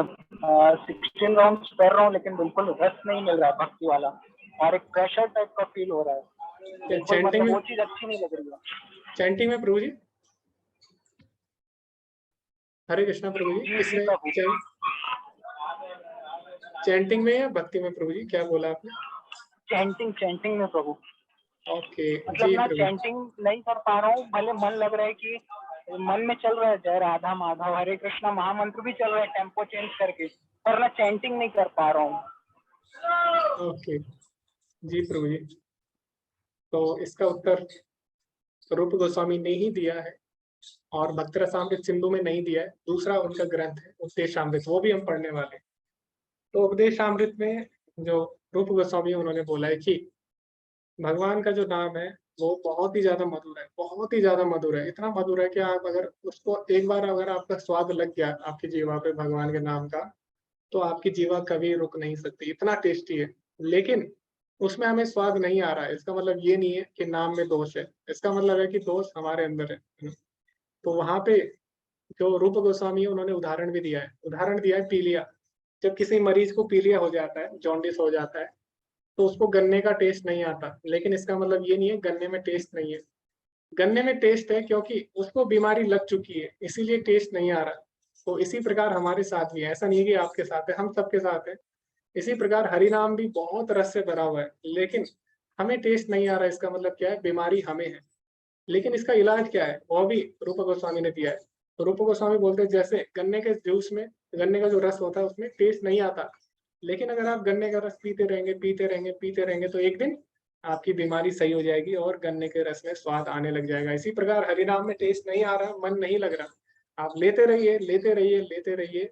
प्रेशर आपको झेलना पड़ेगा प्रभु जी, और लेते रहिए, लेते रहिए। तो एक दिन क्या होगा, आपको टेस्ट भी आने लग जाएगा। तो आपको प्रेशर झेलना पड़ेगा। और इससे क्या पता लगता है हमें, अगर आपको तकलीफ हो रही है हरि नाम लेने में, इससे पता लगता है कि हरि नाम इतना चीप नहीं है जितना लोग समझते हैं। ठीक है, तो ये आसानी से मिल तो जाता है, लेकिन इसको आसानी से ले नहीं सकते। तो कोई भी दुनिया में चीज है जो आसानी से मिल जाती है, तो उसकी कोई कदर नहीं करता है ना। तो हरि नाम के लिए हमें इतना प्रयास करना पड़ रहा है, इतनी संघर्ष हमें करना पड़ रहा है इतने सालों से। इसका मतलब ये है कि हरि नाम बहुत बड़ी कोई चीज है जो कि इतनी आसानी से नहीं मिलने वाली। तो इसके लिए हमें और ज्यादा संघर्ष अभी करना है। तो ये आप सोचिए कि जिस चीज में हमें प्रयास करना पड़ रहा है, इसका मतलब उसकी बहुत ज्यादा वैल्यू है। जैसे किसी को अगर पीएचडी करनी है, तो उसको पूरे जीवन भर पढ़ाई करनी पड़ती है, आधा जीवन लगभग उसका बीत जाता है पढ़ाई करने में ना। तो इसका मतलब उसकी वैल्यू बहुत ज्यादा है। इसी प्रकार हरि नाम में बहुत समय लग रहा है, इसका मतलब ये है कि हरि नाम की वैल्यू बहुत ज्यादा है। तो हरि नाम में जो प्रयास है वही हमें प्रेरणा दे रहा है। यानी हरि नाम में रुचि नहीं आ रही, इसका मतलब क्या है, इसका मतलब हरि नाम बहुत ही ज्यादा मधुर है, सब बोल रहे हैं, लेकिन हमें रुचि नहीं आ रही है। इसका मतलब हमारे लिए ये कठिन है। तो कठिन चीज है, तो इसको हमें किसी न किसी तरह प्रयास करना चाहिए प्राप्त करने का। क्योंकि जितनी कठिन चीज हम जीवन में प्राप्त करेंगे उतनी हमारी वैल्यू होती है। आसान चीज अगर हमें मिल जाए तो हमारी कोई वैल्यू नहीं करेगा। किसी के पास अगर वो चीज है जो आसानी से मिल जाए तो कोई वैल्यू नहीं करेगा। और किसी को अगर हरिनाम मिल जाए जो कि सबसे कीमती है, दोनों के प्रेम धन हरिनाम संकीर्तन, तभी उसकी वैल्यू होगी ना। तो इसलिए आप प्रयास कीजिए, जो सबसे कठिन चीज है अभी आपके लिए उसको प्राप्त करें। वो क्या है, भगवान के नाम में रुचि लाना। हमारे लिए भी, सबके लिए है प्रश्न। तो किसी भी कीमत पे आप नहीं छोड़िए, भले ही कुछ भी हो जाए, भले ही आप अपराध ही करें, लेकिन अपराध करके नाम लेना कई गुना अच्छा है नाम ना लेने से। ठीक है, तो प्रभुपाद जी बोलते हैं भले ही आप अपराध के साथ नाम लीजिए, लेकिन आप नाम लीजिए, क्योंकि धीरे धीरे नाम लेके आप शुद्ध होंगे। अभी आप नाम अपराध के साथ कर रहे हैं, धीरे धीरे नाम आभास के साथ करेंगे और धीरे धीरे शुद्ध नाम तक पहुंच जाएंगे। लेकिन भगवान का नाम लेना ही होगा। इसका मतलब ये नहीं हमारी रुचि नहीं है, अपराध हो रहा है तो हम नाम नहीं लेंगे, वो उससे भी बड़ा अपराध है फिर। तो आपको किसी ना किसी तरह भगवान का नाम लेना ही है, धीरे धीरे हम आगे बढ़ेंगे। ठीक है, तो प्रभु जी आप लेते रहिए, भक्तों के संग में रहिए, प्रभु जी मेन यही है। और आप ऑलरेडी भक्तों के संग में थे, तो आपने अमोघ लीला प्रभु जी का भी संग किया है, तो आप उनसे भी आशीर्वाद आपने मांगा ही होगा, तो आप जल्दी आपको मिल जाएगा भगवान का नाम। तो भक्तों से आप जब भी मिले उनसे आशीर्वाद मांग लीजिए, जल्दी आप पे उद्धार हो जाए। तो आप तो वैसे ही मिल चुके हैं बहुत सारे भक्तों से, तो जल्दी आपको भगवत कृपा प्राप्त हो जाएगी प्रभु जी। आप भक्तों से मिल चुके हैं अच्छे अच्छे। ओके, राधा माता जी बोलिए, मेरे साथ भी ऐसी होता था, माला जबरदस्ती करती थी पर छोड़ा नहीं, और अब जितनी बार भी करते हैं बहुत अच्छा लगता है। हाँ, तो पहले 7 मिनट भी हमें 1 घंटे जैसा लगता था, लेकिन अभी अभी उल्टा हो गया ना, 1 घंटा भी 7 मिनट ज्यादा लगता है। तो होगा प्रभु जी, धीरे धीरे आप प्रयास करिए। अब मैंने बताया था ना आपको, जितनी हमारे शरीर पे, हमारी आत्मा पे काम की परत जितनी मोटी होगी उतना समय लगेगा। किसी की परत कम होती है तो उसको जल्दी रुचि आने लगती है हरिनाम में, किसी की परत मोटी होती है तो सफाई में थोड़ा ज्यादा टाइम लगता है। ठीक है, तो अगर हमें रुचि नहीं आ रही, इसका मतलब हमारे आत्मा पे काम की परत बहुत मोटी है, तो हमें और ज्यादा प्रयास करना होगा। अब तो आपको और ज्यादा मेहनत करनी चाहिए। ठीक है, ओके, तो किसी का कोई प्रश्न है आप पूछ सकते हैं, किसी को कोई डिस्कशन करना है या किसी को कुछ बताना है। ओके, तो समय हो चुका है, सभी का बहुत बहुत धन्यवाद। सभी लोग मंगल आरती में जरूर आए, मुझे लगता है कि जितने लोग यहाँ पे हैं वो सभी मंगल आरती में आते हैं। यहाँ पे तो लगभग सभी लोग आते हैं मंगल आरती में, तो आप सभी लोग आते रहिए, भक्तों के संग में छोड़िए। 16 माला को आप पहले प्रायोरिटी दीजिए, 16 माला 4 नियम, बाकी चीजें आप सेकेंडरी रखिए, क्योंकि अभी बहुत सारी चीजें हम एक साथ कर रहे हैं ना, पढ़ाई भी कर रहे हैं, भक्ति भी कर रहे हैं। तो हमें क्या करना है, बेसिक बेसिक चीजें हैं उनको पहले करना होगा। ठीक, तो 16 माला को आप पहले प्रायोरिटी दीजिए। 4 नियमों को, 4 नियम तो आपको अलग से टाइम नहीं निकालना उसके लिए, वो तो ऑटोमेटिकली हो रहे हैं। तो आप सबसे पहले अगर आपको करना है 16 माला करिए, फिर आप बाकी एक्टिविटीज करिए अगर आपको समय लगता है। वरना क्या होगा, फिर आप बैलेंस नहीं कर पाओगे, फिर क्या होगा आगे जाके आपको भक्ति छूट जाएगी या पढ़ाई छूट जाएगी। दोनों ही गलत है, दोनों को साथ साथ लेके चलना है।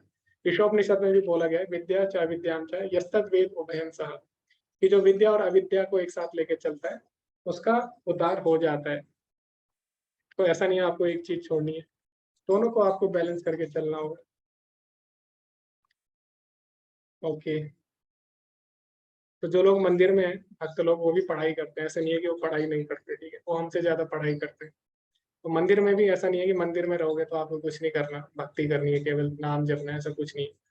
तो घर में भी आपको पढ़ाई करनी है और 16 माला भी करनी है, मंदिर में भी हो तब भी आपको पढ़ाई भी करनी है और तब भी 16 माला करनी है। तो पढ़ाई आपको करनी होगी, ठीक है, पढ़ाई से आप नहीं बच सकते, ये बात हमको ध्यान देनी होगी। सभी का बहुत बहुत धन्यवाद। वांछा कल्पतरुभ्यश्च कृपा सिंधुभ्येव च पतितनां पावनेभ्यो वैष्णवेभ्यो नमो नमः। अनंत कोटि वैष्णव वृंद की जय, श्रील प्रभुपाद की जय। हरे कृष्णा। धन्यवाद सभी का, धन्यवाद केतन प्रभु जी। ओके, हरे कृष्ण।